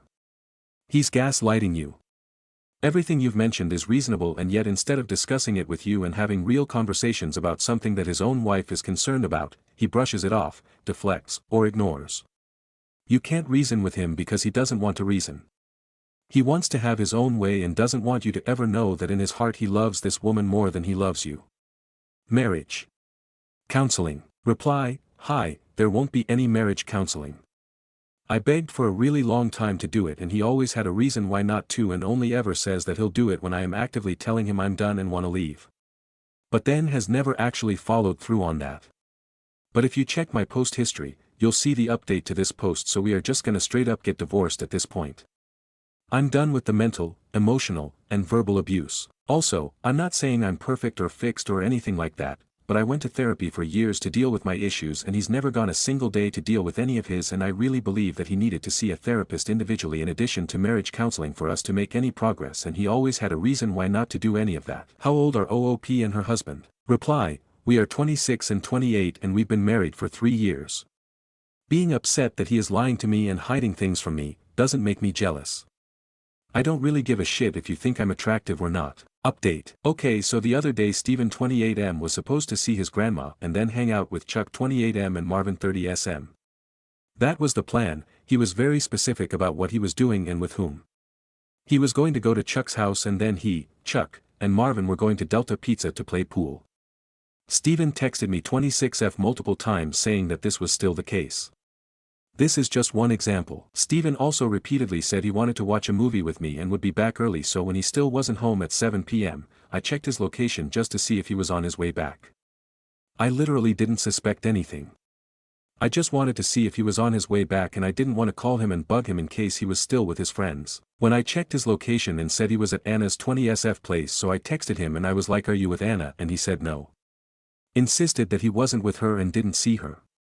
And I'm like, well, your location shows that you're at her place, and he said he was just going to pop in and say hi. I mapped it and Anna's place is over 20 miles away from the place he said he was hanging out at, so who's gonna drive over 20 miles just to pop in and say hi? And I kept saying it was weird, like I wouldn't have cared if he had just texted me and said, "Oh hey, I think I might pop in and say hi to Anna before I come home," but instead he waited for me to find out he was there and then say something, and he kept insisting that he never saw her and didn't talk to her because I texted him before he could even get out of the car. And I said, well, you still could have texted, and he said I didn't give him a chance to because I hit him up before he got out of the car, and I'm like, it was a 20-mile drive, you had plenty of time to tell me that you were going over there. And he got whiny with me and was like, I was with Chuck and Marvin literally all day doing exactly what I said we were doing and I never saw Anna, and if you don't believe me, you can ask Marvin or Chuck. And I'm not gonna ask them, I'm not that girl. I've never been that girl. I'm not gonna call your friends and check up on what you were doing. But I went to dinner with Kara the other night and Marvin is her brother and she's really good friends with Chuck, and I found out that Anna was with them literally all day. He picked her up first thing in the morning, brought her over to Chuck's house, hung out with her there, then brought her to Delta Pizza, and she was there the whole time that he, Chuck, and Marvin were playing pool. So at 7 p.m. when I checked his location and it said he was at Anna's place, it's because he was taking her home. And he specifically asked Chuck and Marvin to lie to me and say that Anna wasn't there if I were to ask. So at this point, I don't believe that he's not cheating, but even if he isn't, I don't care anymore because he lied to me again. All he ever does is lie to me and then he swears he'll never do it again and then he does. And I can't spend the rest of my life like that. That is absolutely the last time he will look me in the eye and lie directly to my face. So I'm done. I am filing for divorce.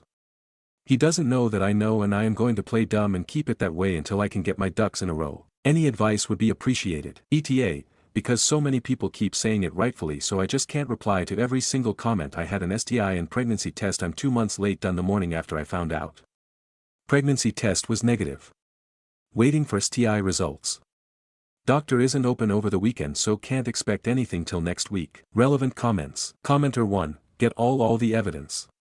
Texts, deleted texts, DMs, phone records, location info, all of it. The day you have him served, blast them both all over social media and tag his mom. Burn that bridge to ash. Reply, as much as I would love to do this, he constantly deletes his text messages. And then he delete them from the trash, so they're not recoverable. I thought about reaching out to the cell phone carrier, but he has an iPhone and the messages that he was deleting were on iMessage.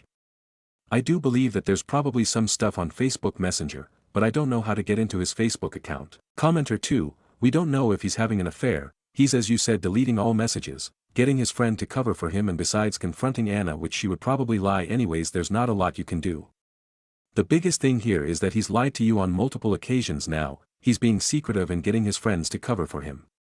Whether he's having an affair or not, all roads lead to that. He's lying to his wife, someone he's promised with vows, which is a huge red flag and a deal breaker, and it's a downhill slide from here.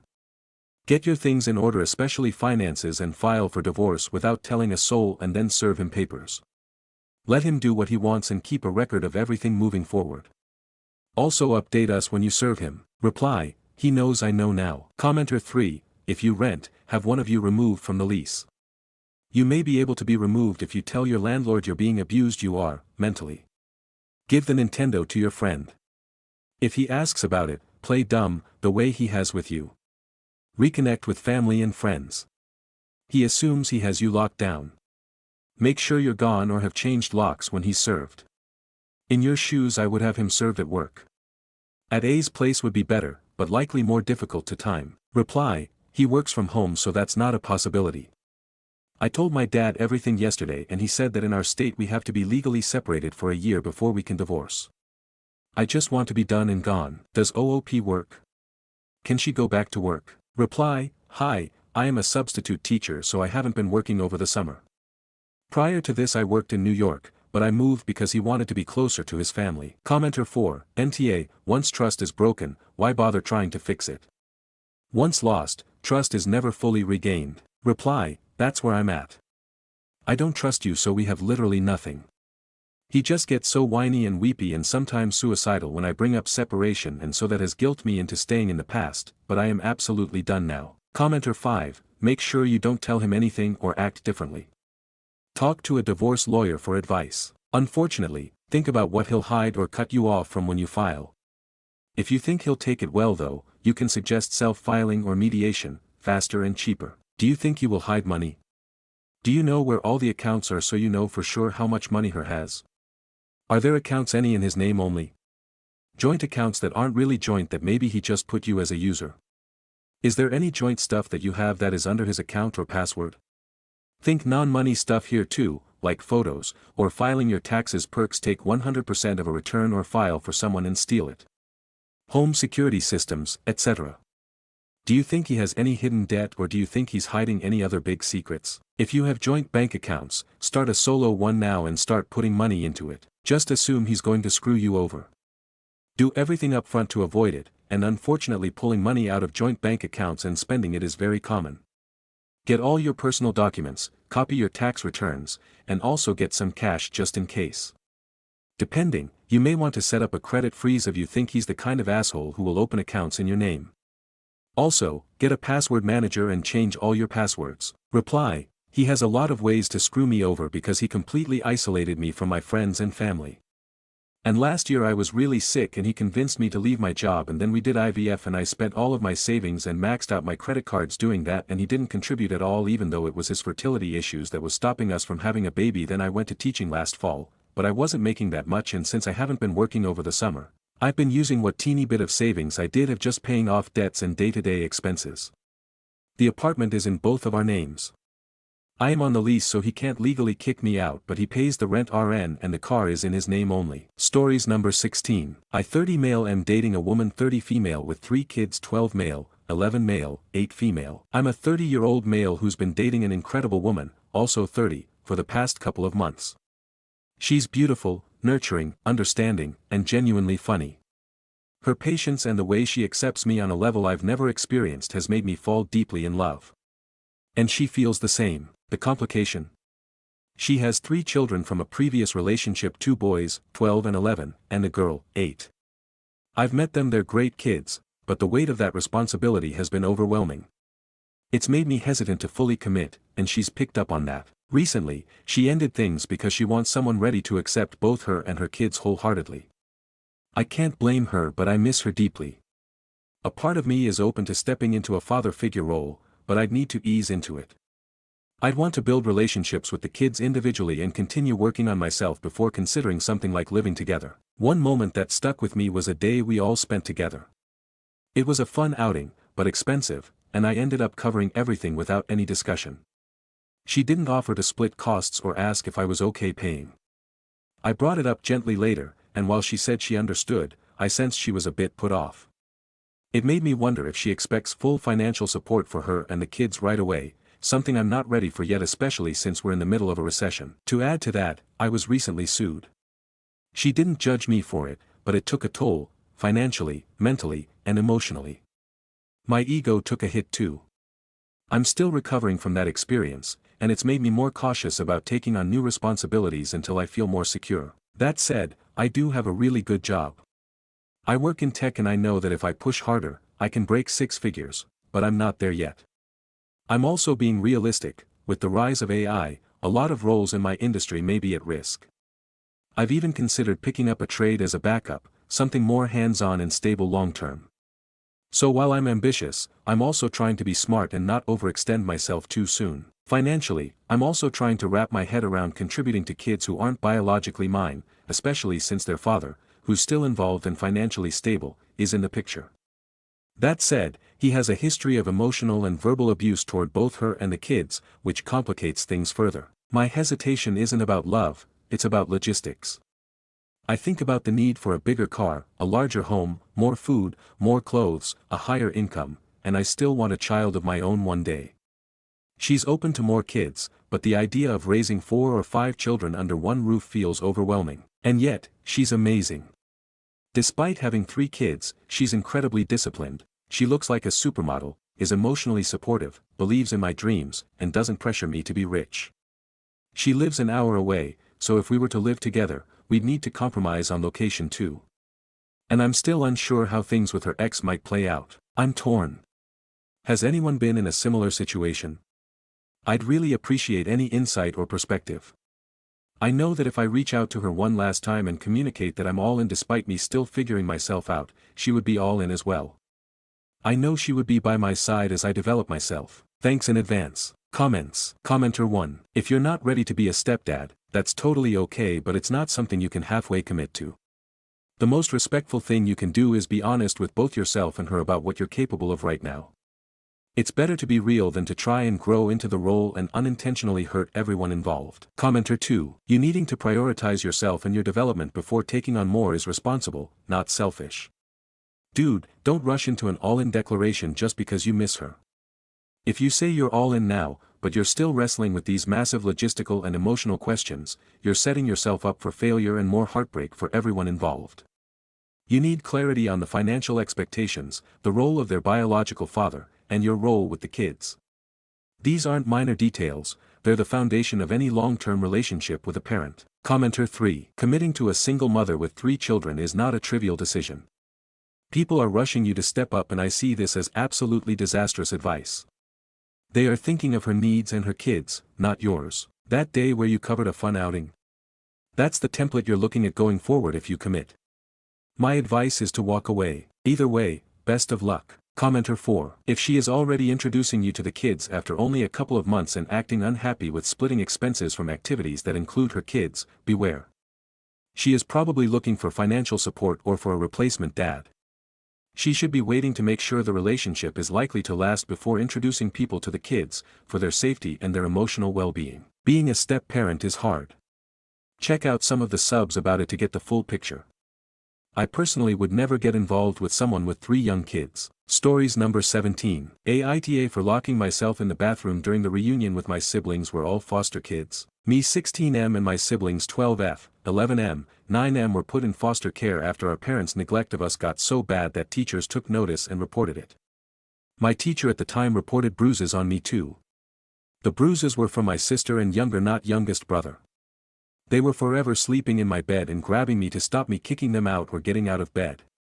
They were also forever trying to spend 24/7 with me and didn't like when I wanted space. Even space for the bathroom resulted in them grabbing me and it always hurt. So I had bruises from that and being stepped on when I tried harder to get away one night. I was 9 when the call was made and our parents didn't care and refused to cooperate with CPS, so we were taken from our parents and put with a foster family. We were with 3 foster families before I was separated because of how extreme things got with them not wanting me out of their sight and how distressed they would get when I was allowed to lock the bedroom door to keep them out at night. There was one day when I almost gave my brother a black eye because he would not let go of my arm and I was trying to make him let me go. They also stole food off my plate all the time and wouldn't really touch what was on their plates unless their plates were given to me, and then they'd take all that too. They had real issues with food and hoarding. I was so relieved when they placed me with a different foster family. And since then I was placed twice more without them, and the last time I got a forever family. My siblings moved once after I was separated from them. We were all in therapy separately for years, and then about 3 months ago my caseworker told my foster parents and me that they were planning a reunion for me and my siblings and we'd be starting therapy together. But the reunion in front of the therapist was planned first. I told my caseworker I didn't want to do that, but I was told it was for all our sakes and I needed my siblings in my life again. I was the last to get there and I could already see it was meant to be a test. They had food for each of us with our names next to the plates and all 3 were eating from mine, even the youngest who wouldn't remember me. And then my sister tried to run from me and I ran to the bathroom and locked myself inside.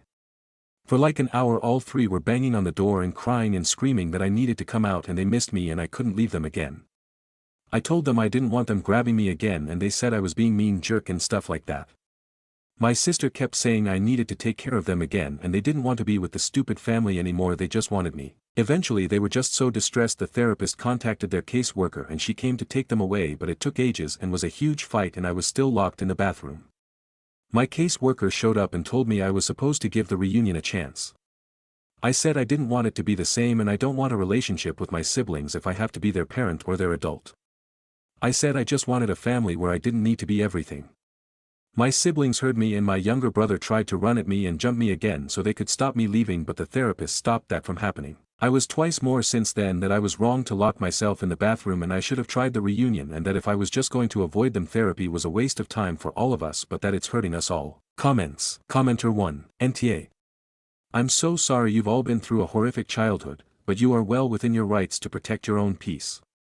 I would refuse to attend any more reunions when it's clear that therapy isn't working. Maybe when you all age out of the system, you can try to see each other as adults with healthier boundaries. Reply. I don't get to say no to reunions if pushed generally. But if they offer me the choice I would say no. Commenter 1. Reply. I would then ask them how they intend to protect you during these sessions and demand clear answers. Is your own therapist convinced that these reunions are necessary, and if so, why? Reply. My therapist isn't being given a say in this. This is the social worker and the caseworkers and a third-party therapist, not the one who was there that day, who are deciding this. Commenter 2. At least in my state and I think in general, children in foster care are assigned an attorney of their own guardian ad litem when there are court proceedings, particularly the termination of parental rights phase. I'm not sure if you are entitled to one at other times, and I'm not exactly sure what legal recourse OP would have here. It seems fairly unlikely the state would provide you a free lawyer to sue CPS. Some of this doesn't make sense to me again, with only experience in one state. Does OP mean they were adopted when they say forever family? If so, where are the adoptive parents in this? If you've been adopted, typically CPS no longer has anything to do with you, so they shouldn't be able to compel you to meet with your siblings. Reply. By forever family I mean they are willing to keep me until I'm 18 and are willing to adopt me too, but have not been able to yet. There's some legal issue going on with making any of us eligible for adoption. But right now I'm the only one who wants to be adopted. Commenter 3. NTA. You didn't choose to have this therapy, and you are not responsible for making it work. Your siblings seem to have serious issues, but whenever they are near you they are making your life hell, and you have no reason to want any connection with them. I don't know what the caseworker was thinking, but he shouldn't have forced you to a reunion or joint therapy. You can continue to refuse to cooperate. Fortunately, in 2 years you will be beyond the reach of your siblings or this misguided caseworker. Stories number 18. Aita for refusing to refund a lady for something I sold her 3 years ago. I 31 female am a writer. I self-publish my books and sell them on the side for extra income and well, a hobby. I love to write and I love when people read my stuff. I thought of even doing it full-time professionally but had a few setbacks with my health and now being pregnant. A little background, in 2022 I wrote a book and I had every intention on doing physical copies for them. But I had not planned on having a major medical health issue that landed me in and out of the hospital numerous times.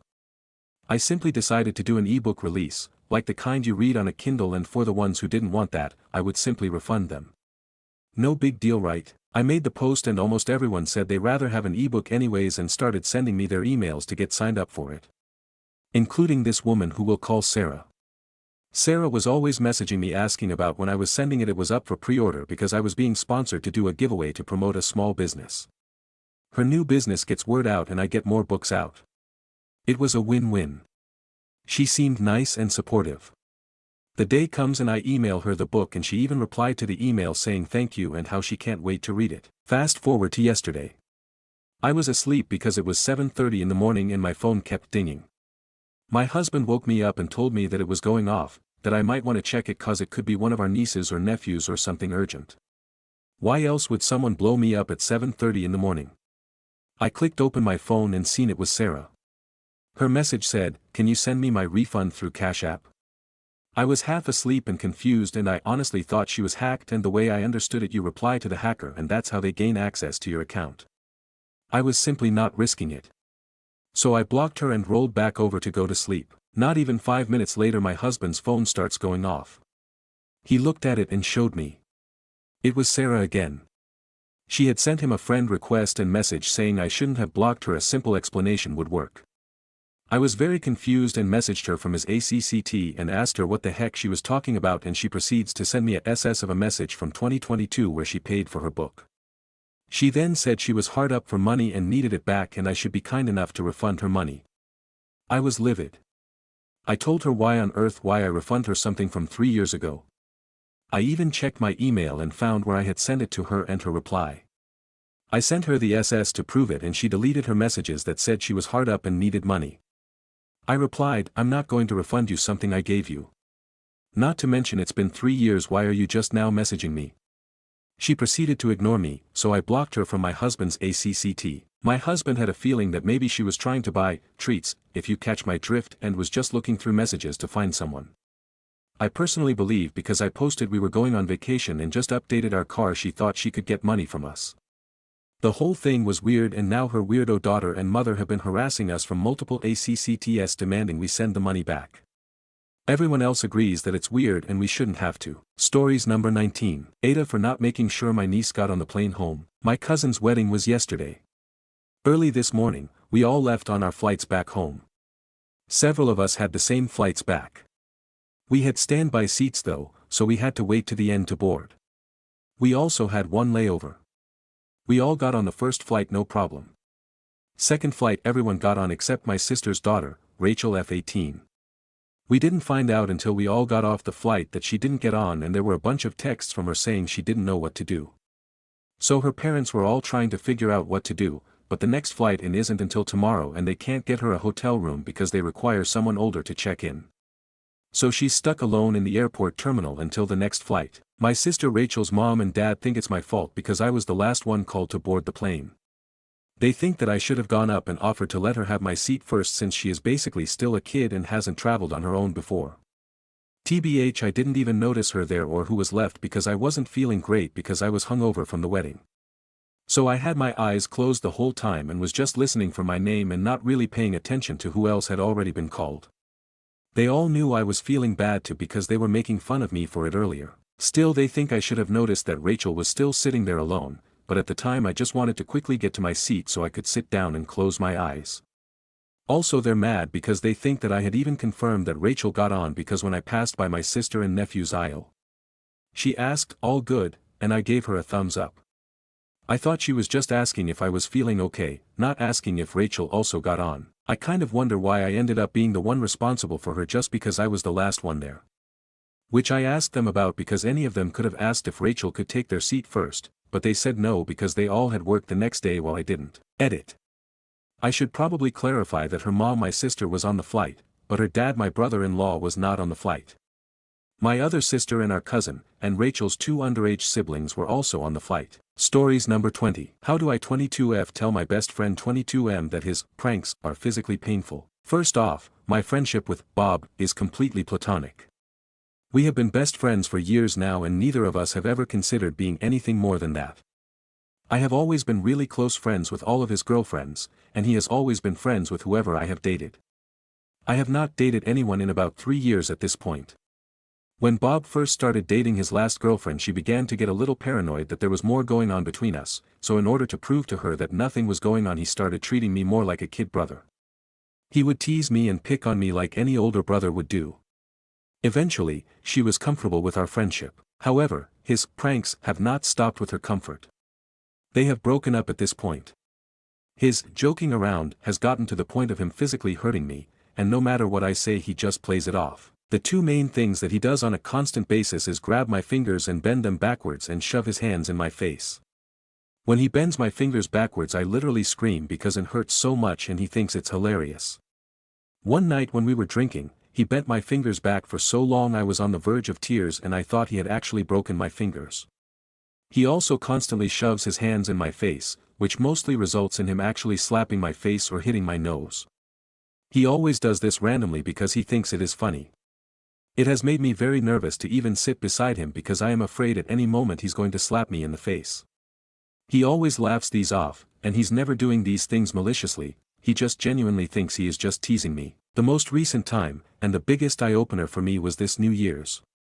I had too much to drink and I told him I was sick and I wanted to leave. He was my ride. He reared back and punched me in the stomach and started laughing because he thought I was going to throw up. When we were leaving, I was walking in front of him and he came up behind me and held my arms and squeezed my ribs and stomach because he thought it would be hilarious if I threw up on myself. My ribs were hurting for 2 days after this. I let this go, and I was laughing about it the next day and I realized my friend I was telling was not amused and very concerned. The more I tried to defend my friend's behavior, the crazier it looked. I do not think my friend is a bad person, I just think he does not realize the extent of how much he physically hurts me. I have noticed he does not do this to any other girlfriend of his. I seem to be his little punching bag in a sense. I have tried telling him I do not think any of that is funny, and that it hurts and he always says, that doesn't hurt. I do not know what to do at this point, because he is a very good friend to me besides this, and I just want to hang out with him without him joking around and hurting me. Sorry for any mistakes, I'm a first-time poster. TLDR, guy friend started picking on me to make his girlfriend less insecure about our friendship, ended up borderline physically abusing me for years. I value our friendship and want him to stop. Relevant comments. Commenter 1. WTF do you do when he does this to you? Just take it, why have you not just totally exploded on him? I would let him have it. Scream, just rip his head off. Make everyone aware of what he is doing. I am all for calm talks, but this is the kind of thing he needs to know is unacceptable. He does it because you can't and won't defend yourself. I had a friend like this, I am a girl. His little pranks escalated more and more, and then when we were drinking it was full-blown wailing on me. At first I brushed it off because my friends and I are all touchy, but it kept getting more and more physical and finally he straight up slapped me in the face, in a room full of people. People who had seen him playfully slap me before, but this one was full and open-handed and it hurt.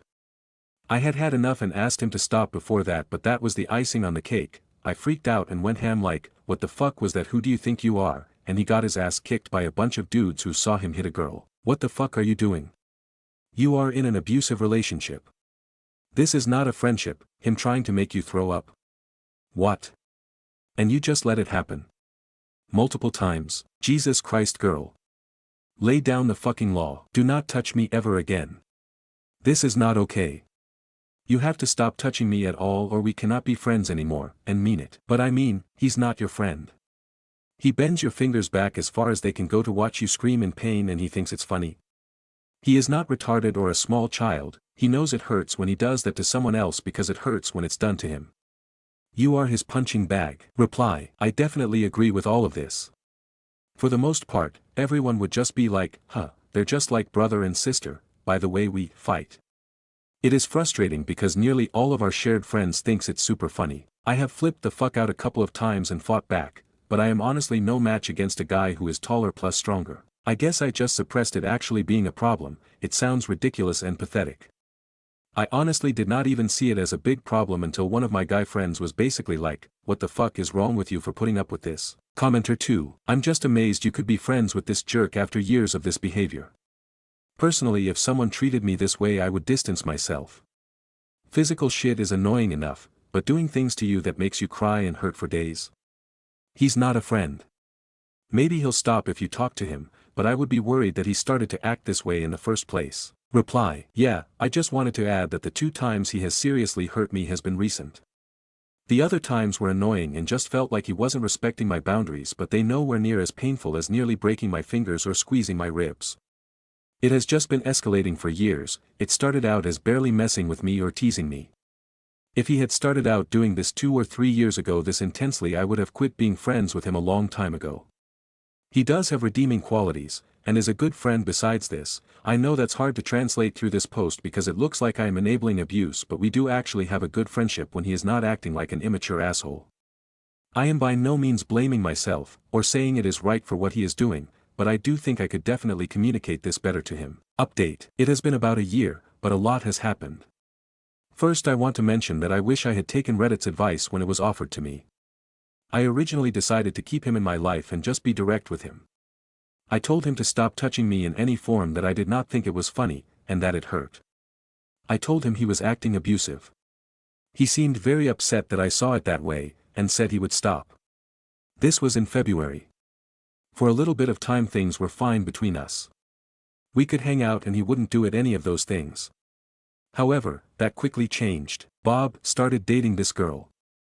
She is admittedly very pretty, but she does not have much going for her outside of her looks. He started dating her when she was about 9 months pregnant with someone else's child. I tried to talk him out of this relationship because he never said anything positive about things they had in common, her personality etc. All he ever talked about was how hot she was. It wasn't really my business and who he dates doesn't directly affect me, so I just accepted it and moved on. About mid-summer I had a friend and her husband that were moving to a faraway state. Bob and I decided that we would help them move and drive back together. This trip caused me to cut Bob out of my life altogether. Me and my friend, Kelly, were driving together and her husband and Bob were driving a separate U-Haul. Me and Kelly were making better time than them, so we got to the city earlier. The two guys were going to pull into a hotel to stay the night. Kelly and I got super lost in the city for about an hour. We were trying to use my phone GPS and Bob kept calling and texting me. He called me literally close to 30 times. I was answering some of them and saying, "Stop calling, we are using my GPS." He thought it was hilarious that we weren't able to use my GPS with him calling. I texted him and asked him the name of the hotel to put in, and I looked it up, there were 4 in that city. I texted him, "Is the hotel you are at?" He replied yes. Turns out, he gave us a fake hotel name and we were an hour away from where they actually were. After a lot of stress we finally made it there.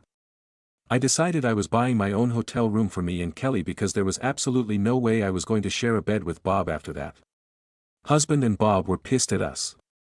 Bob started begging me to stay in the room with them and that he was sorry, that it was his fault, etc. Kelly and I stayed in our own hotel room that night. The next day the tension was extremely high. We unloaded the truck and Bob was trying to act like absolutely nothing happened. He kept making jokes about how I looked like a dyke unloading furniture and he would walk up and punch me in the stomach or try to make me drop furniture. Very immature. Kelly and her husband ended up not liking the area they were moving to. They didn't get to see the place before they moved, so Bob and I decided to go to the city to let them have some alone time and talk. I had an extremely sore throat that whole day, not a big deal, I just didn't feel very good. The whole time Bob and I were walking around the city he was being very rude to me. There were some points in there where it was an enjoyable experience, mainly because I really liked seeing parts of the city. Not being around Bob when we left the city is when things went downhill really fast. Bob was making nasty comments about how he knows what would help my sore throat, very gross and forward sexual comments. I immediately shut down and was like, "That is disgusting, do not talk to me like that." I don't really know what happened next after that or what escalated this, but he basically got outrageously angry with me to the point where it escalated to physical violence. He was spitting and blowing snot into his hand and slapping it onto my face and neck, calling me a cunt, bitch, said he was going to slit my throat and beat me until I bled. He was driving insanely fast, and swerving the car to freak me out, etc. We pulled over at a fast food restaurant and he got out of the car and was yelling at me so aggressively that people were starting to come outside and watch. I sat in the car and waited.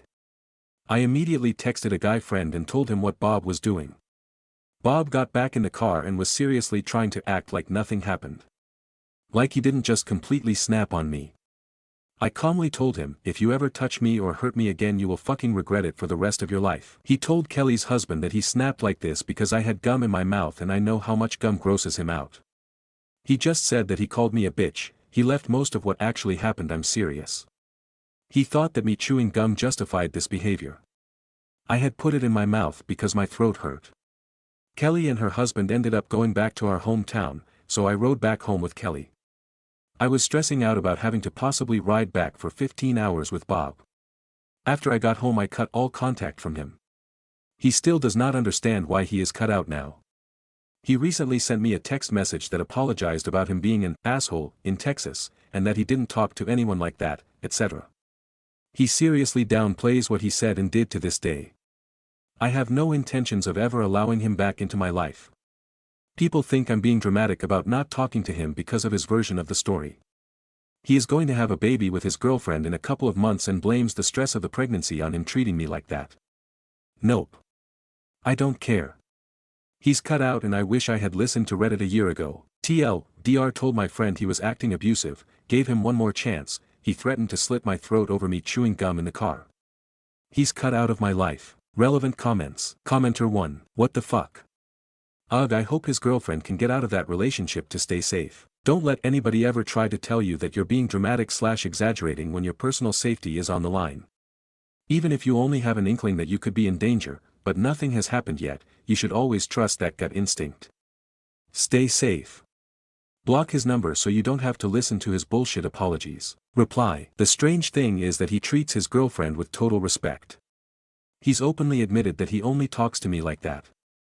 If that was supposed to try to manipulate me into being his friend again, but it most definitely did not work. Commenter 2. I'm kind of wondering if Kelly and her husband ever witnessed him physically abusing you and did they do anything or say anything? Reply. Kelly was absolutely the best that she could be in the situation.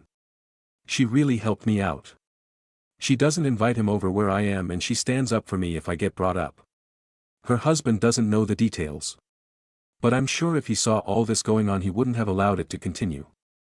I have absolutely no grudges towards either of them. Does he do this with any guy friends? No, not at all. Me and my friends speculated it was because I didn't have a boyfriend. He did not do that to any other guys or girls with boyfriends who would kick his ass. I'm about 75 pounds lighter than him at least. It was never a fair fight. He wouldn't do that with guys because guys could kick his ass back. Final comments. OP left comments on someone else's post going through something similar. OP, please read my comment history. I have posted something like this in this subreddit over a friend fighting with me and not listening when I said no. Eventually it escalated where he hit me in the face, spit on me and told me he was going to kill me. It's physical abuse masked as a joke. Commenter 3. I remember that. Has he left you alone? I'm glad you had the courage to tell him to get lost. Reply. Yes, I have not had contact with him in around 9 months and it is by far the best choice I have made. Life is too short to put up with someone not respecting your boundaries. It's only a joke if both people are laughing. Stories number 21. My 25F, fiancé's, 31M, mother chose his pedo brother over him. Well, y'all were right. We are now officially no contact with my fiancé's family.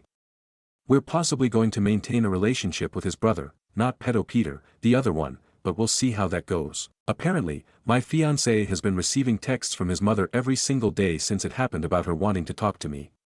She started calling him yesterday. She ended up calling him today and we were in the same room and she was on speaker and started spewing bullshit. In the end, she condescended to me, and him, belittled my problems, and called me a child.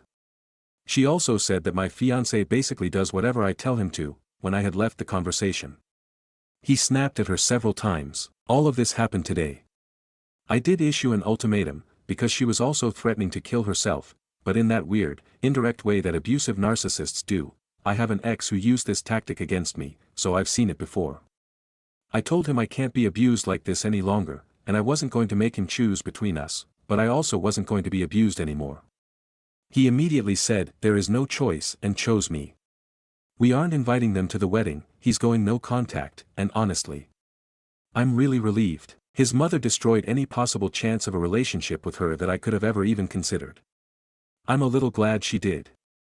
I honestly am not someone capable of hatred, but the amount of repulsion I feel towards my fiancé's family, aside from his brother who recently moved to a few hours from us, the one we still don't know how he'll handle this, and it really bothered me. I'm a relatively positive person, so I hated this. All of the stress from this was also taking a really bad toll on my health. I've got severe chronic illness, POTS, EDS, and several others, and so my episodes have been really bad. I've passed out more times in the past few weeks than I have in the past 2 years. To be fair, part of that is because our AC was broken for a while and we're in Texas. And I've just been out of it. I'm glad it's done with. After I left the room and my fiancé was still on the phone with his mom, I went into our office and closed the door and called my mom. As soon as I heard her voice, I burst into tears. She was in the car with my dad and brother and had me on Bluetooth. I told her everything. She gave me a much-needed reality check, and when they got home, my brother immediately came over to get me and took me out to the mall. I didn't even say anything. He'll never understand how much that meant to me, how much he means to me. I'm not going to lie and say that I'm okay. I'm still really shaken up and a mess. I'm still coming down from the stress and adrenaline, but now that my body will be coming out of emotional fight or flight, my body can settle too. And that will help drastically. I already feel huge amounts of relief lifted from my shoulders. I'm so grateful for my fiancé, my family, and all of you. Oh, and I'll definitely be reported pedo Peter to his PO.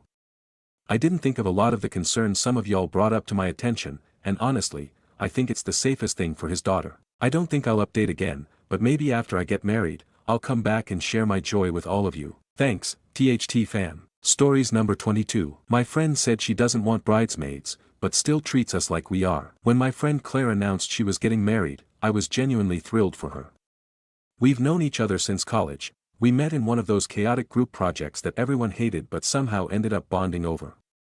Over the years, we've been through a lot: breakups, late-night wine therapy, career changes, family drama, everything.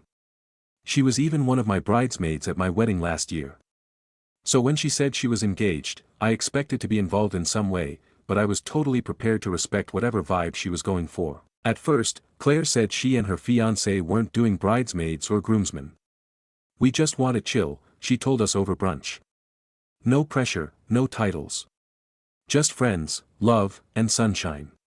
The wedding is going to be in the Dominican Republic next year, gorgeous beach vibes, pastel sunsets, the whole dream Pinterest aesthetic. I thought, okay, cool. That actually sounds refreshing. No bachelorette chaos.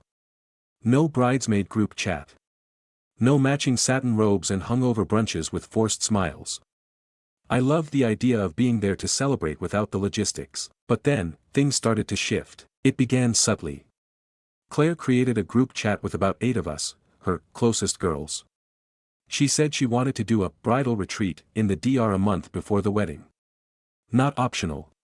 And we'd each be chipping in for it. That part felt odd. I asked her gently, "Are you booking this for us, or are we planning it together?" Her response was vague: "You girls are amazing at this stuff, I trust you." The next week, she sent a color palette. She wanted us all to wear soft blush pink dresses to the wedding. Not matching, per se, but close enough to create a visual harmony for the photos. Again, no problem in theory, until she said she'd like us to wear heels, too, strappy, elegant, not chunky. One of the girls asked if there was a specific dress code on the invitation for guests. Claire said no, just us. Because you girls will be standing closest to me for pictures and stuff. That's when it started to click: no official bridesmaids, no formal titles, but we were being treated like bridesmaids in every other way. The difference? No acknowledgement, no thank you, no structure, and we were covering every cost. Hair and makeup. We'd need to find our own artists. Claire sent a list of her preferred looks and Pinterest inspiration. She wants polished waves, natural glam. Don't go too heavy on the eyes. I want a soft, beachy vibe. One girl asked if Claire would be covering that part. Claire laughed and said, "No, I'm already spending so much on the resort. You're all adults with jobs." To be clear, I'm not against spending money on a friend's wedding if I've agreed to something up front. When I got married, I hand-picked my bridesmaids. I had a real talk with each of them: "Do you want to be part of this? It'll mean time, planning, travel, and a bit of expense, and I understand if it's not doable." I gave them gifts, Cartier bracelets, and I covered all their professional hair and makeup. I wanted them to feel valued, because I asked them to take on a role. Claire never asked. She just assigned. Bit by bit. And it was framed like a favor, or a cute bonding thing, or what friends do for each other. What bothers me the most isn't the money, honestly. It's the manipulation. The slow rollout of expectations. None of this was in the initial invite. No bridal party. Just guests. But now we're being told to show up early, plan and fund a retreat, coordinate outfits, do professional glam, and be available for photo time the entire wedding day. One friend, let's call her Jasmine, finally said something in the group chat. She asked, "Hey Claire, are we doing like an unofficial bridesmaid thing? Just wondering because it's starting to feel like it." Claire replied immediately, OMG, no. I told you, I don't want that pressure for anyone. I just want my closest girls around me. It's all casual. Except, it's not casual. It's strategic. She's managed to offload all the responsibility onto us without giving us the respect or the recognition. There's a difference between friendship and free labor. What's really eating at me now is how to handle it. I feel like I've been cornered into this without any clear consent. And if I say no, if I say, I can't afford to fly out a month early and plan your retreat, I know exactly how that'll go down. Claire will play hurt. She'll say I'm being dramatic or not supportive. She'll act like I'm making it into something it's not, but it is something. It's her wedding, yes. But it's also our time, our money, our energy. And I feel like she's using the closeness of our friendship as leverage to avoid giving anything back. So now I'm stuck. Do I pull her aside and gently say, Claire, I love you, but this feels like a bridesmaid situation without the title or respect? Do I risk the tension? Or do I just swallow it, go along, and remind myself that it's just one trip, one weekend, and then I can set boundaries afterward? Or maybe, is this her way of filtering us? Testing how far she can push? I don't know. All I know is, I've never felt more like a bridesmaid, while being told I'm not one. So, things escalated a bit more than I expected. After sitting on it for a while and chatting with a couple of the other, close friends, involved, I realized I wasn't the only one who felt uncomfortable. Several of us were overwhelmed with the increasing list of tasks and expenses, especially with the retreat, now turning into a semi-official 4-day itinerary with matching outfits, daily themed events, and what looks like a professional photo shoot for the bride's content. Still, nobody wanted to be the one to speak up. So, I offered to take the fall. I invited the bride to coffee and tried to keep it honest but gentle.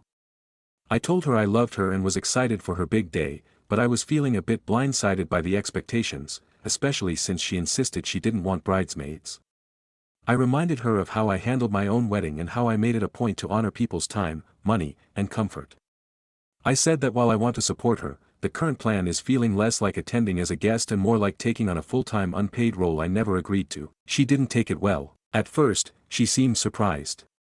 Genuinely shocked, like she had no idea anyone might feel this way. But as I kept explaining, her face changed. She said, "So you don't want to be part of my wedding because I didn't give you a title?" I said, "No, it wasn't about the title, it was about the mounting demands and the assumption that our friendship came with unlimited labor." Then she hit me with, "I just thought my real friends would be excited to do this stuff for me." That one stung. I stayed calm and said, "I am your real friend. That's why I'm being honest with you instead of just ghosting the whole thing." We ended the conversation awkwardly, and she said she'd think about it. Well, think about it she did, and then she posted a vague rant on Instagram about people showing their true colors, and how sad it is when you realize some friends just want credit but not the work. She didn't name me, but enough mutual friends messaged me asking, "Was that about you?" that I knew exactly who it was for. I didn't respond, but here's where things got even more real. I quietly backed out of the retreat. I told her I couldn't swing the trip financially and emotionally, and I wished her well. That's it. No drama. No second coffee.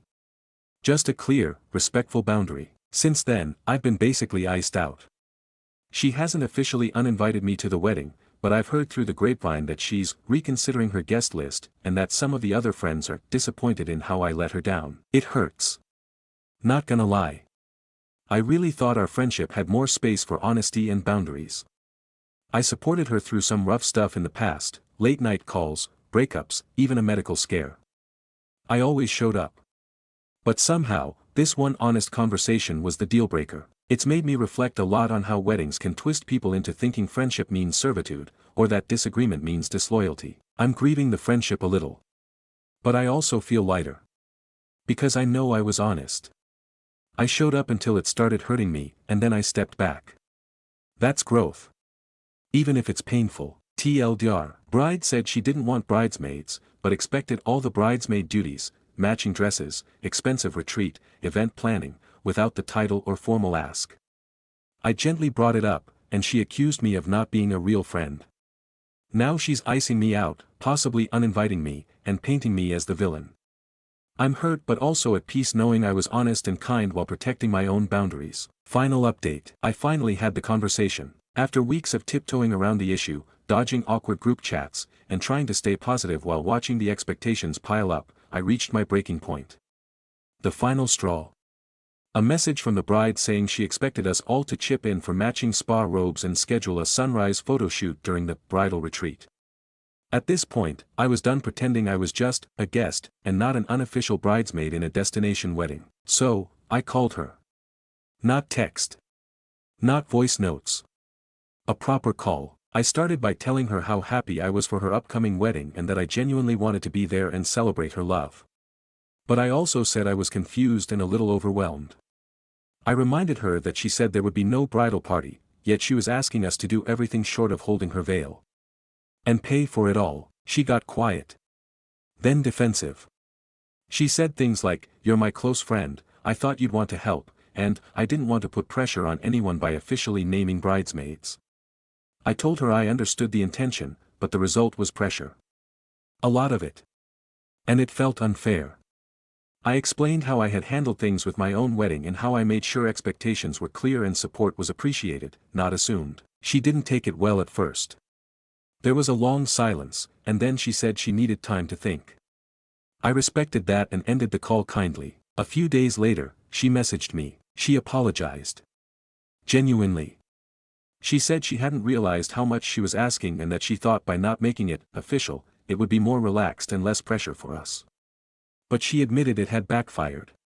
She told the group chat she was scaling back the retreat, dropping the color-coordinated dress requirement, and said if anyone still wanted to help with anything, she would truly appreciate it but wouldn't expect it. Some people still plan to go. Some don't. I've decided I'll still attend the wedding, but I'm skipping the retreat. I've set that boundary for myself, and I feel good about it. It's taught me something really valuable. Being a good friend doesn't mean blindly following expectations you're not okay with. It means being honest, even when it's hard. And setting a boundary doesn't make you a bad friend, it makes you a healthy one. TLDR. Friend said she didn't want bridesmaids but asked us to do all bridesmaid duties, on our dime. After getting overwhelmed, I confronted her kindly and she apologized, scaled back her expectations, and I set boundaries I was comfortable with. We're still friends, and I'll still attend the wedding, minus the bride tribe extras. Stories number 23. Neighbor's trespass child, harassing my toddler on my property. My neighbor, and by neighbor I mean this family lives somewhere in the neighborhood nowhere near me. Their kid, 11 to 12, came around my open garage as we were heading inside and essentially teabagged my toddler daughter. This child has damaged my property, he's assaulted other children in the neighborhood with violence, and I've probably told him 100 times to get the hell off my property. Why he targets me? I asked him to stop kicking my cars a year ago. He has long been trespassed, that doesn't stop him. So I posted on Nextdoor, I commented a picture of the top of his head.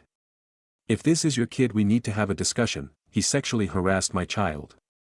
They reported me to the police, and then showed up at my door. I told them yeah I will stand my ground, let's wait for an officer to get here, and they wouldn't leave despite me saying to leave. 911 called, they stayed. 911 made it clear they need to keep their child off my property, they need to stay off my property, and I was advised to put a protection order against them. I've never met them, they said, why didn't you follow him home to talk to us? I asked him for your number, told him to give you mine, and I don't follow kids home. Their reasoning for their kids' behavior, they've lived here for 13 years and it's their neighborhood. The cop suggested I consider moving, that this neighborhood might look nice but the residents are all trash. I can't wait until my lease is up. Stories number 24. My sexist dad begged to live with me. After ruining my life. I'm 19, female, and honestly, I don't know how I turned out even remotely okay considering the house I was raised in. I have 3 brothers. All of them were treated like kings. Me. I was treated like the maid, the cook, the emotional punching bag, and all of it wrapped in the excuse of, you're the girl, it's your job. I remember being 13 the first time it really sunk in. I was just sitting at the table doing my homework when my brothers finished lunch and just walked away from their mess, plates, cups, crumbs, everything. I didn't touch it. I was tired. I had a math test the next day and I was focused. My dad saw the mess a couple of hours later and flipped out. Not at them, for making the mess.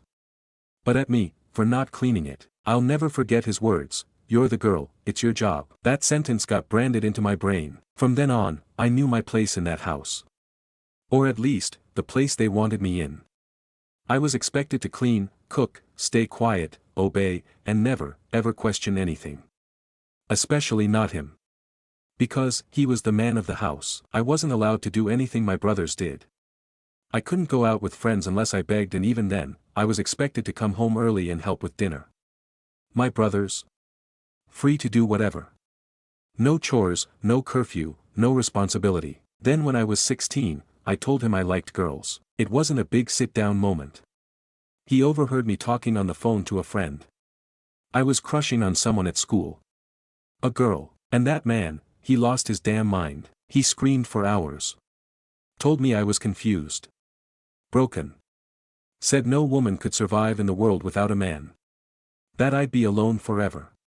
That I'd end up begging a man to take care of me. The next week, he tried to set me up with the son of some coworker of his. Literally tried to force me into going on a date with a guy I had never even met. Like that would somehow fix me. I refused. I locked myself in my room and cried the whole night. That was the moment I knew, I couldn't trust my dad. Not with my heart. Not with my identity. Not with anything. Fast forward to the holidays last year. I was finally living away from home, in a shared apartment with a couple of college friends. My mom and dad were still together, but things between them had been rocky for years. I invited them both over for Christmas dinner. I thought maybe we could keep it civil. He showed up. Still arrogant. Still loud. At some point during dinner, my little cousin asked me about a science class I was taking, and I started explaining something about climate change. My dad laughed, and said in front of everyone, "Don't listen to her, she's a woman. What does she know?" It was like I'd been smacked across the face. The room went dead quiet. I looked at my mom, she just looked down. My cousin looked confused. My brothers? Silent, as usual. No one defended me. So I stood up and told him to leave. He called me dramatic. Said I was too sensitive. But I wasn't backing down. I told him if he couldn't respect me in my own home, he had no place there. I kicked him out that night. Slammed the door. Shaking. Then a few weeks later, my mom came to me with bruises. She showed up on my doorstep with a duffel bag and a swollen cheekbone. I didn't even ask questions. I just opened the door and hugged her so tight she started sobbing. She told me he hit her because she didn't stand up for him during the Christmas dinner. That moment changed everything. I helped her move in. Helped her get legal advice. Helped her start the process of finally leaving him for good. I also cut him off completely. Blocked his number. Changed my address on anything official. I told my brothers they could talk to me, but I didn't want updates on him.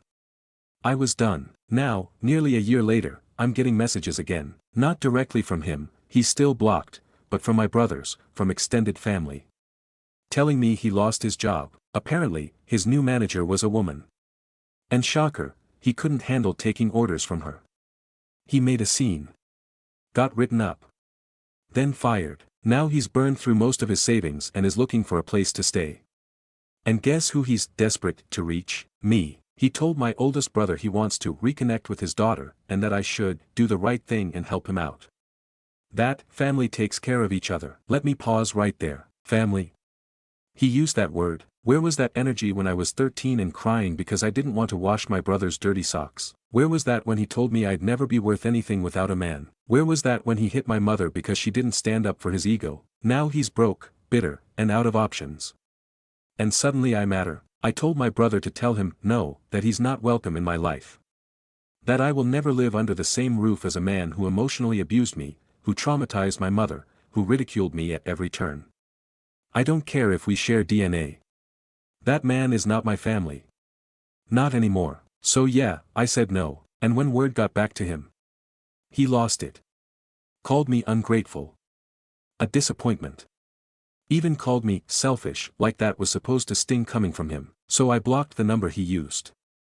Again, and now I'm sitting here wondering, am I wrong? Am I heartless for saying no to a man who spent years making me feel like I didn't matter?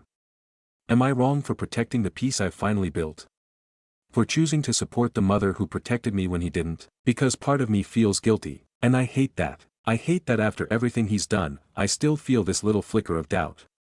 Like maybe I should be the bigger person. Like maybe I owe him something. But then I remember all the nights I cried myself to sleep, wondering why I was treated like less than human in my own home. I remember how it felt to be told that I was wrong for being who I am. And suddenly, I don't feel guilty anymore. But still, the question lingers. What if I am overreacting? Update. It's been a few months since my dad tried to worm his way back into my life after years of emotional abuse, misogyny, and outright hatred. For a while, things went quiet after I blocked him. But recently, the situation has escalated in ways I didn't fully expect, and it's made me even more confident in my decision to keep my boundaries firm. To backtrack just a little, after I blocked him, he started reaching out to other family members.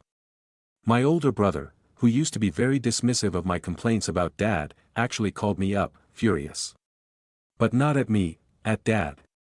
Apparently, Dad had asked if he could crash at his place too, and when my brother said he didn't have the space, Dad went off on a rant about how ungrateful we all were and how this is why women shouldn't raise boys. My brother has a wife and 2 daughters. That didn't go over well. From what I've heard, Dad has burned most of his bridges. Even his older brother, who used to be his drinking buddy, has had enough of him. No one wants to house a man who refuses to acknowledge his own role in his downfall. And yes, he did lose his job for outright insubordination to a female supervisor. He claims he was being disrespected, but the truth is he couldn't handle a competent woman giving him orders. After he exhausted the family tree, he sent a handwritten letter through a friend to my mom's place. My mom, bless her, didn't even open it. She handed it to me and said, "You decide what to do with this." I did read it, and I'm glad I did because it reaffirmed everything. The letter was classic Dad, part manipulative, part self-pity, and full of sexist undertones. He said I owed him because he kept a roof over my head and protected me, never mind the psychological damage and fear I lived under. He tried to guilt me by saying I was all he had left, that I was turning my back on my father like a selfish girl, and how no woman can ever understand loyalty. The irony? That letter made it easier to keep him out. I talked to my therapist about all of this. She helped me reframe something that's really stuck with me: blood doesn't give someone an automatic pass to abuse you. Forgiveness does not mean access. And healing isn't just about moving on, it's about protecting the safe, stable life I've built since cutting ties with him. Since then, I've had more peace. I live in a small apartment with my mom, and we've made a little sanctuary here. She's been doing much better, she's even taken up painting. We cook together, laugh more than I ever thought we could, and finally feel like we're living instead of surviving. Some part of me still grieves for the father I wished I had. But I've accepted that the version I needed never existed. I've created boundaries out of necessity, not bitterness. To anyone who feels torn about going no contact with a parent, I get it. It's messy, emotional, and sometimes full of guilt. But sometimes the most loving thing you can do for yourself is to stop letting someone hurt you just because they share your DNA. TLDR, my sexist dad tried to guilt his way back into my life after years of misogyny, homophobia, and abuse. I blocked him. He burned bridges with the rest of the family too and sent me a manipulative letter, which only confirmed I made the right choice. I'm building a peaceful life with my mom and finally healing. No regrets. Final update. It's been almost a year since I cut contact with my father, and I can confidently say, I've never felt more at peace. There have been no more letters, no random appearances, no drama-filled calls from extended family. It seems he finally got the message: I'm done. Since the last update, life has slowly but surely begun to feel normal, something I never thought I'd experience growing up. My mom and I moved into a new apartment with better light, a cozy kitchen, and no trace of him. She's been thriving too. She started volunteering at a local library, and for the first time in decades, I see her smile just because she wants to, not because she's masking fear or walking on eggshells. I started seeing a trauma-informed therapist more regularly, and together we've done a lot of inner child work. That's probably been the hardest part, mourning the version of my father I desperately wanted but never got. I don't think I'll ever stop wishing he'd been someone kind, someone safe.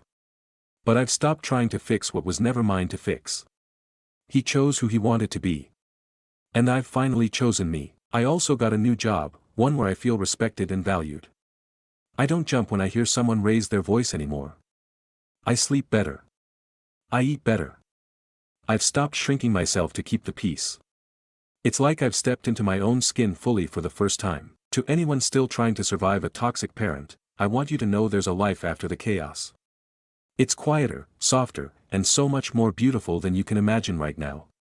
You are not a bad person for walking away. You are not weak for needing space. And you are not alone. I'll never have a father in the traditional sense, but I have myself. I have peace. I have freedom.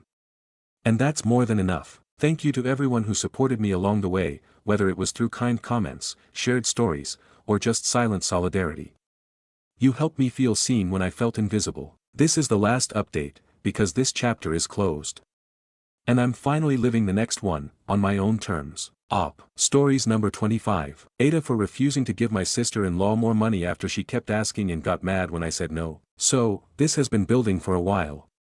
My husband's younger sister has always asked us for money. Not once in a while. I mean constantly. Rent. Groceries. School stuff. Hair. Makeup. Nights out. Whatever it is, there's always a reason. At first, I was okay helping out. I get it. She's single, part-time job, trying to figure things out. Fine. But it started becoming a pattern. Like clockwork, she'd text or call asking for something. And it was never just, can I borrow? It was, I need this now, like we were her personal bank. The thing is, we have a kid.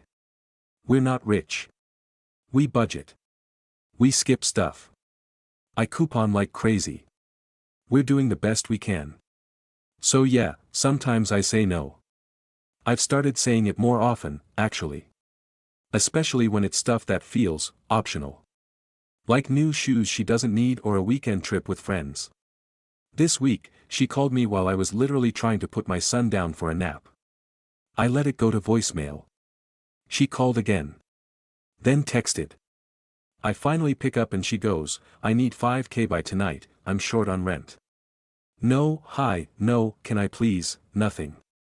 Just demand.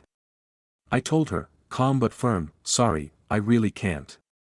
I've got bills and my son's school coming up. We don't have anything extra right now. She went off. Said I was selfish. Said I forgot where I came from. Said if it was my own family, I wouldn't hesitate. She brought up how she once paid for my coffee 3 years ago. It got nasty. She hung up on me. Then my husband comes home and is weird with me. Apparently she called him crying and now he feels bad.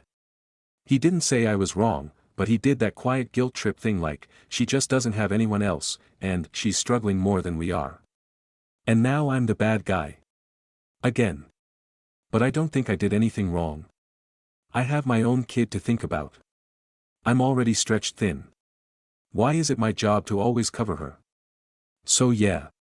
Aita. Stories number 26. Cow broke my face and she might have broken my family. Hey guys, I've been a long-time listener but this is my first time joining the sub. My husband, 28M, and I, 27F, have been together for almost 10 years and married for 4 years. Not long after we got married we started raising cows on my family's land that has gone unused for years.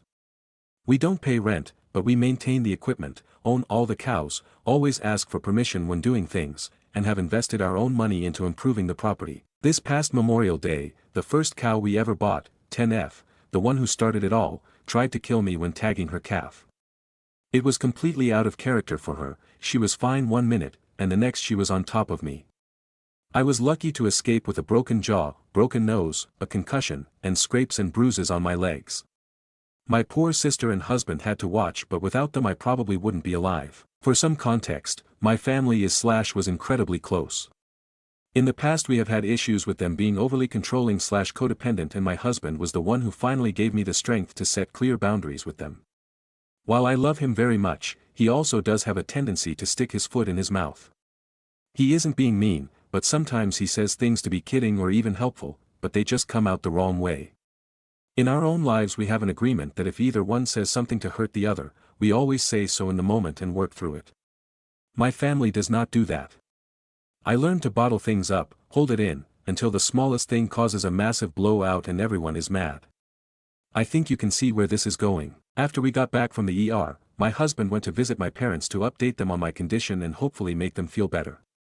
When he got there, my mother was screaming that we needed to sell the whole herd and start over, that we should stop farming, and that it wasn't worth it. My dad said we were lucky that he didn't shoot the cow that hurt me while we were at the ER and that if my husband didn't do it, he would. My husband in the heat of the moment said, well, it's a good thing they aren't your cows, and left. That was just the straw that broke the camel's back. The worst part is, we both knew my parents were upset, but we had no idea how mad they truly were. Every time I've gone there they've been nothing but smiles and supportive, but according to my sister things are taking a turn. Apparently both my parents and my brother want to have an intervention/private talk with me about my husband's behavior and I don't know what to do. On the one hand, I know my family well enough that they will take the smallest slight and turn it into a huge argument. I am literally the counselor for both my siblings when this happens between them and my parents. My sister and I have both been in professional counseling because of the issues with our parents. In my eyes, my husband is a good man who said some hurtful things in a stressful situation. I see both sides. What he said was disrespectful, but it was not my family's place to tell us we need to throw away everything we've worked so hard for because of a freak accident. As far as his hurtful comments, it's something we're working on together. We all have flaws and this is his. He is the most loving, caring, and thoughtful person I have ever met. So to be caught between him and my family is gut-wrenching. I don't know what to do. Edit 1, thank you all so much for your advice. I want to clarify some things because I think in my effort to explain things in an unbiased way, trying not to be an unreliable narrator like I see so often in these posts, I neglected to share my own opinion. My opinion is my husband is right and my parents, while justified in being afraid/hurt, are in the wrong. I have had issues with codependency in the past and I was afraid if I leaned too hard one way or the other that I wasn't seeing the issue clearly. I was also trying to acknowledge that while his comments didn't hurt me, that doesn't mean they weren't hurtful. However, now I see that I was doing a disservice to my husband and letting my family's gaslighting cloud my judgment. All your nice comments about how great my husband is plus those saying I'm making him the bad guy in this post really make me want to gas him up lol. This man is my whole world. I've always known he was amazing, but these last few years in particular have really made me realize it. He is funny, kind, caring, thoughtful, and my best friend. We do everything together. We're a team. We're human and while we aren't perfect we make a point to support the other in times of need. We call it the teeter-totter, when one has a bad day the other supports them, even if it's just a little bit. I always knew my family was dysfunctional but it wasn't until I met him that I realized how bad it was. A year into dating I ended up going no contact/low contact because my mom blew up at me because I said I wanted to take birth control. I was 18 but I didn't think about the fact I could make my own doctor appointment okay, and was upset we had decided to have premarital sex. I went from making a 1.5 hour round trip home every weekend, at her request and if I skipped I was a terrible daughter who didn't care about her feelings, to a whole semester where the only person I talked to was my sister. This accident has made me realize some things I've known the whole time. While I love my family, they suck. When I got out of the hospital the first thing I wanted to do wasn't to call my own mom, but to call my MIL because I knew my mom would somehow make it about herself/the family. My MIL is a normal, caring, wonderful woman who has welcomed me into their home with open arms. It took me 8 years to finally trust that she actually liked me and that she wasn't faking it. I was convinced that she thought I wasn't good enough for her son and that she secretly hated me even though she has been nothing but nice. I wonder where I get that from. TLDR, my family sucks and my husband is amazing lol. We definitely need to all talk ABD hash this out until my husband and I can fully leave. We live on the property just not in the same house, but my sister wants to talk and give us the full scoop first. My husband went down there tonight to make small talk while he filled up the water tanks and everything seemed totally fine. Mom, Dad, and brother all talked to him normally. So what to think anymore but I'll keep you all posted. Edit 2, the same night, my husband just came in the kitchen and I immediately apologized for not standing up for him to my parents all these years and for making it seem like I wasn't on his side. He's been reading this thread too. His response was, I accept your apology, but you kind of blindsided me. I just came in here to see your butt. I think we'll be okay. Stories number 27. Am I overreacting because my boyfriend asked me to stay in the bedroom while his friend is over? Red heart adhesive bandage relationship. I, F, 25, have been living with my boyfriend, M, 28, for about 6 months now. He was laid off a couple months ago, so I've been covering a significant portion of the bills. About 30 to 40% of my monthly salary goes toward the apartment and maintenance. He's been out of a job for months and of course doesn't have anything to stand on. I don't mind doing this because I also live there so naturally I'd want to contribute. He is trying his hardest to get a job, which does motivate me. The only thing I don't pay for is rent. But food, other bills are all me. My home situation with my family is something that I don't want to return to either. He told me one of his friends would be staying over for 2 days.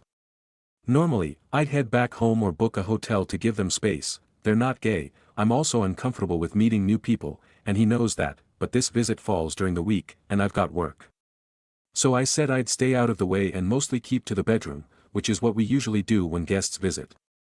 I'm not keen on being sociable with his friends, nothing personal, just not my thing. Also, all of his friends are from London, so they travel to him here, which is why I give them space because they haven't seen each other for a long time. But I asked him, what if I need to grab something from the fridge, or if I need to come out of the bedroom briefly? His response was blunt. He told me not to come out at all and didn't want to explain further. Eventually he said, I just don't want you distracting me while I hang out with him, and that he would have preferred you weren't here because then I wouldn't have to bring you things. Basically, we live in an apartment, so the kitchen and living room are one open space. And they will spend their time in the living room. And of course I use the bathroom. I asked if he's ashamed of me. From my side, my mom, siblings, and friends have all met him. But when his friends come over, I'm kept out of the picture. He insisted it's not about shame, he just, for lack of better wording, doesn't want to deal with me. I got upset. After everything I contribute to the apartment and this relationship, I'd hope to have a say in how we navigate situations like this. He didn't even ask nicely, just said I should stay in the bedroom and that's that. His friend already knows about me, they play games all the time and I'm in the background of the calls and very much make myself known. So, am I overreacting? Or is it reasonable to feel hurt about it? Keep in mind, those 2 days I would have been at work, so I would only be at home for the evening.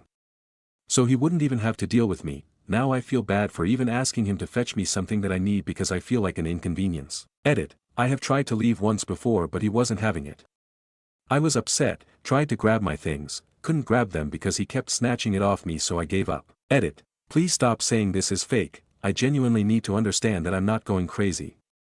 I'm at work, so I had to summarize it quick, but this is a real situation. Edit, this obviously got more traction than I expected.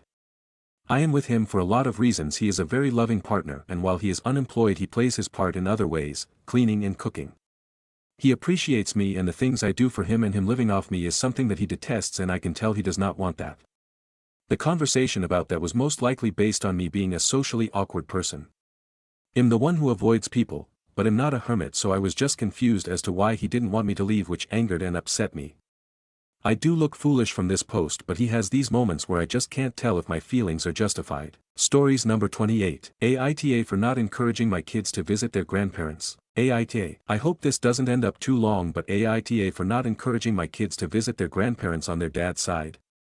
For context, I, F36, have 2 kids with my ex-husband, M39, let's call him Miles. Miles is ex-military and is a combat veteran. He has PTSD, has issues with alcohol, and for most of our 10-year marriage he was very verbally, emotionally, and financially abusive. He has a strained relationship with his mother Lauren, F65. Long story short, for that he feels some resentment about being a latchkey kid from a young age. Anyway, Lauren doesn't really feel like that's a valid reason to be upset and has tried to force Miles into therapy with her.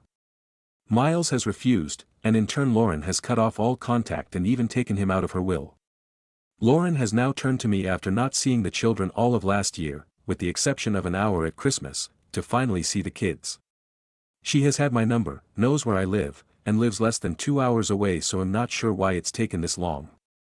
Miles and I do okay co-parenting. He's come a long way and taken huge strides to get his alcoholism under control. He sees a therapist, and is usually a very solid dad. We have a bit of a weird custody schedule. We have joint custody, but the Avery, F11, and Tanner, M8, choose where they go/stay.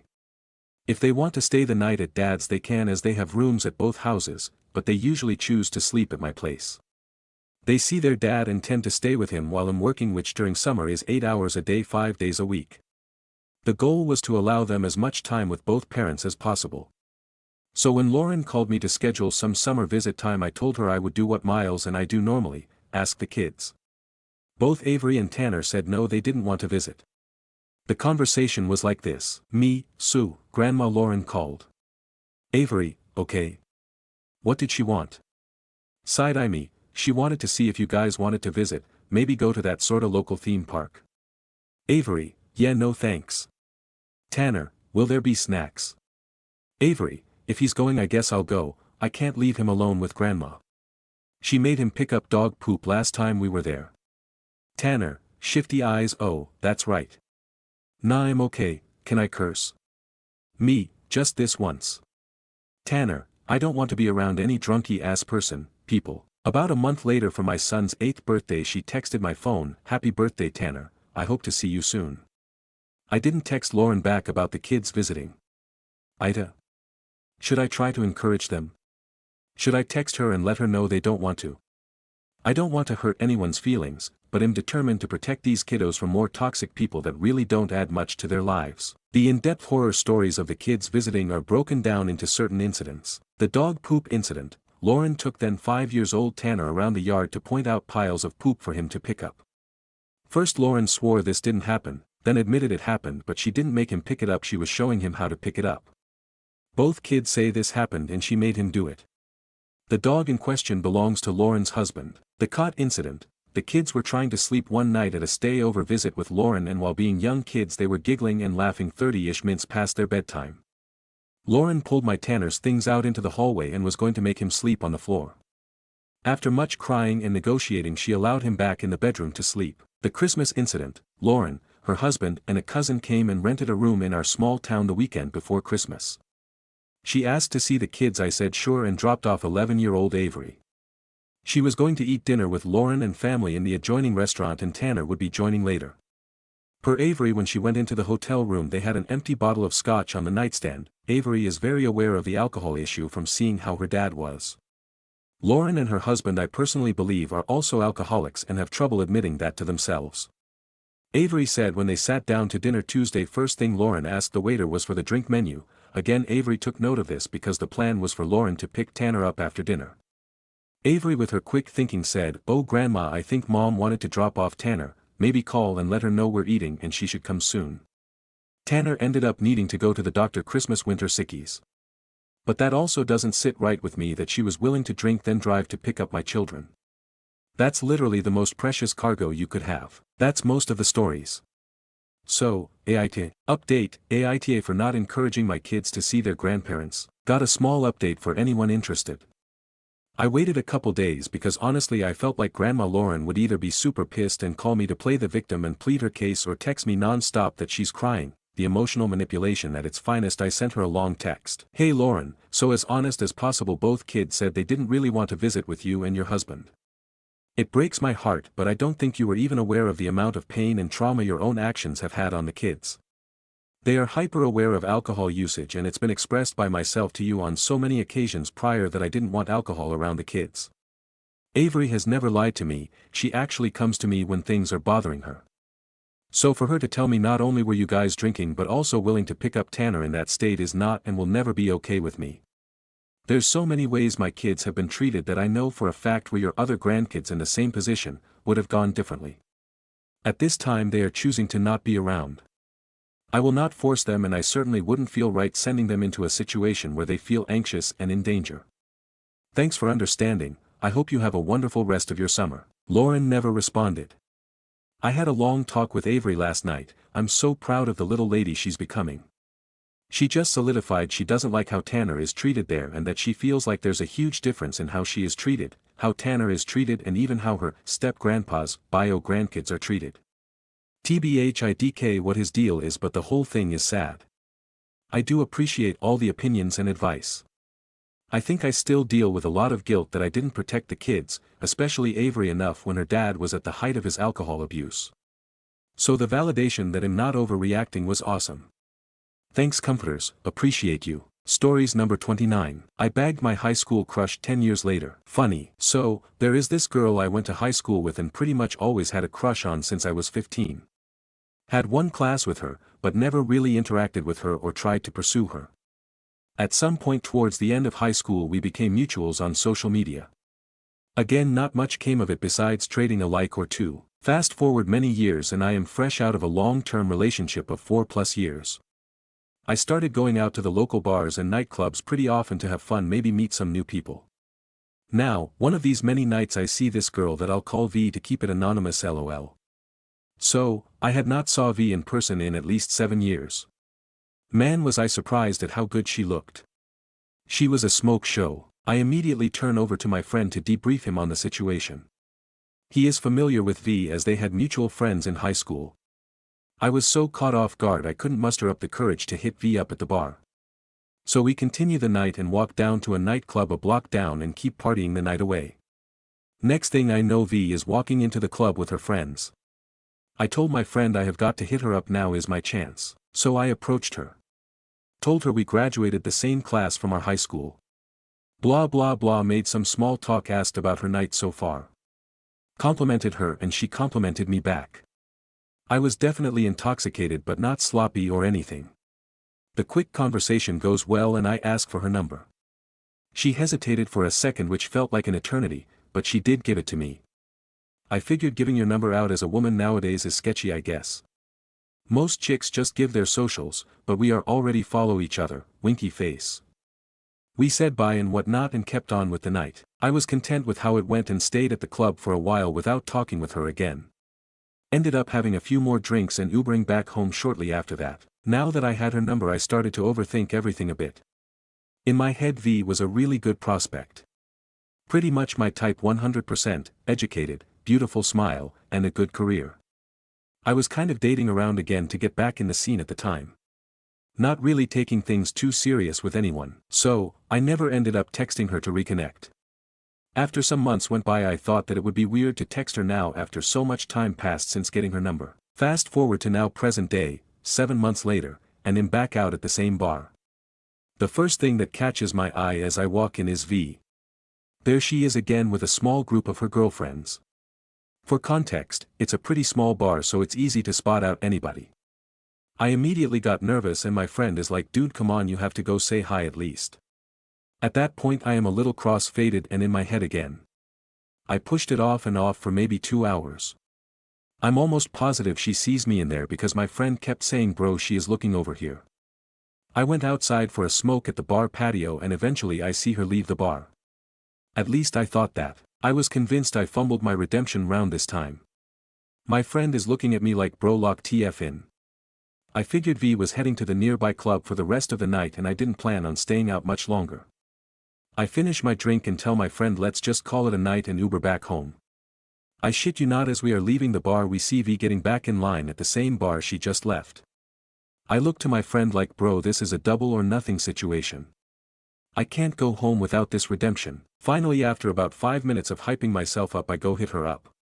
I told her how I had got her number a while back at the club and never followed through. She asked if I remembered her name and she also mentioned how we are mutuals on social media. We shared some good small talk. I told her how good she looked that night and how I'd love to take her out sometime. I bought her a drink but I didn't grab one myself because I was pretty buzzed, which I hope didn't look weird. Eventually, one of her friends kind of nudged her to come back with their group so I just let her know it's cool if she has to get back with them. We hugged and said goodbye. I told her I already have your number so I'll hit you up to hang out. Now, I am going to message her later today. Hopefully talk a bit and plan a nice date.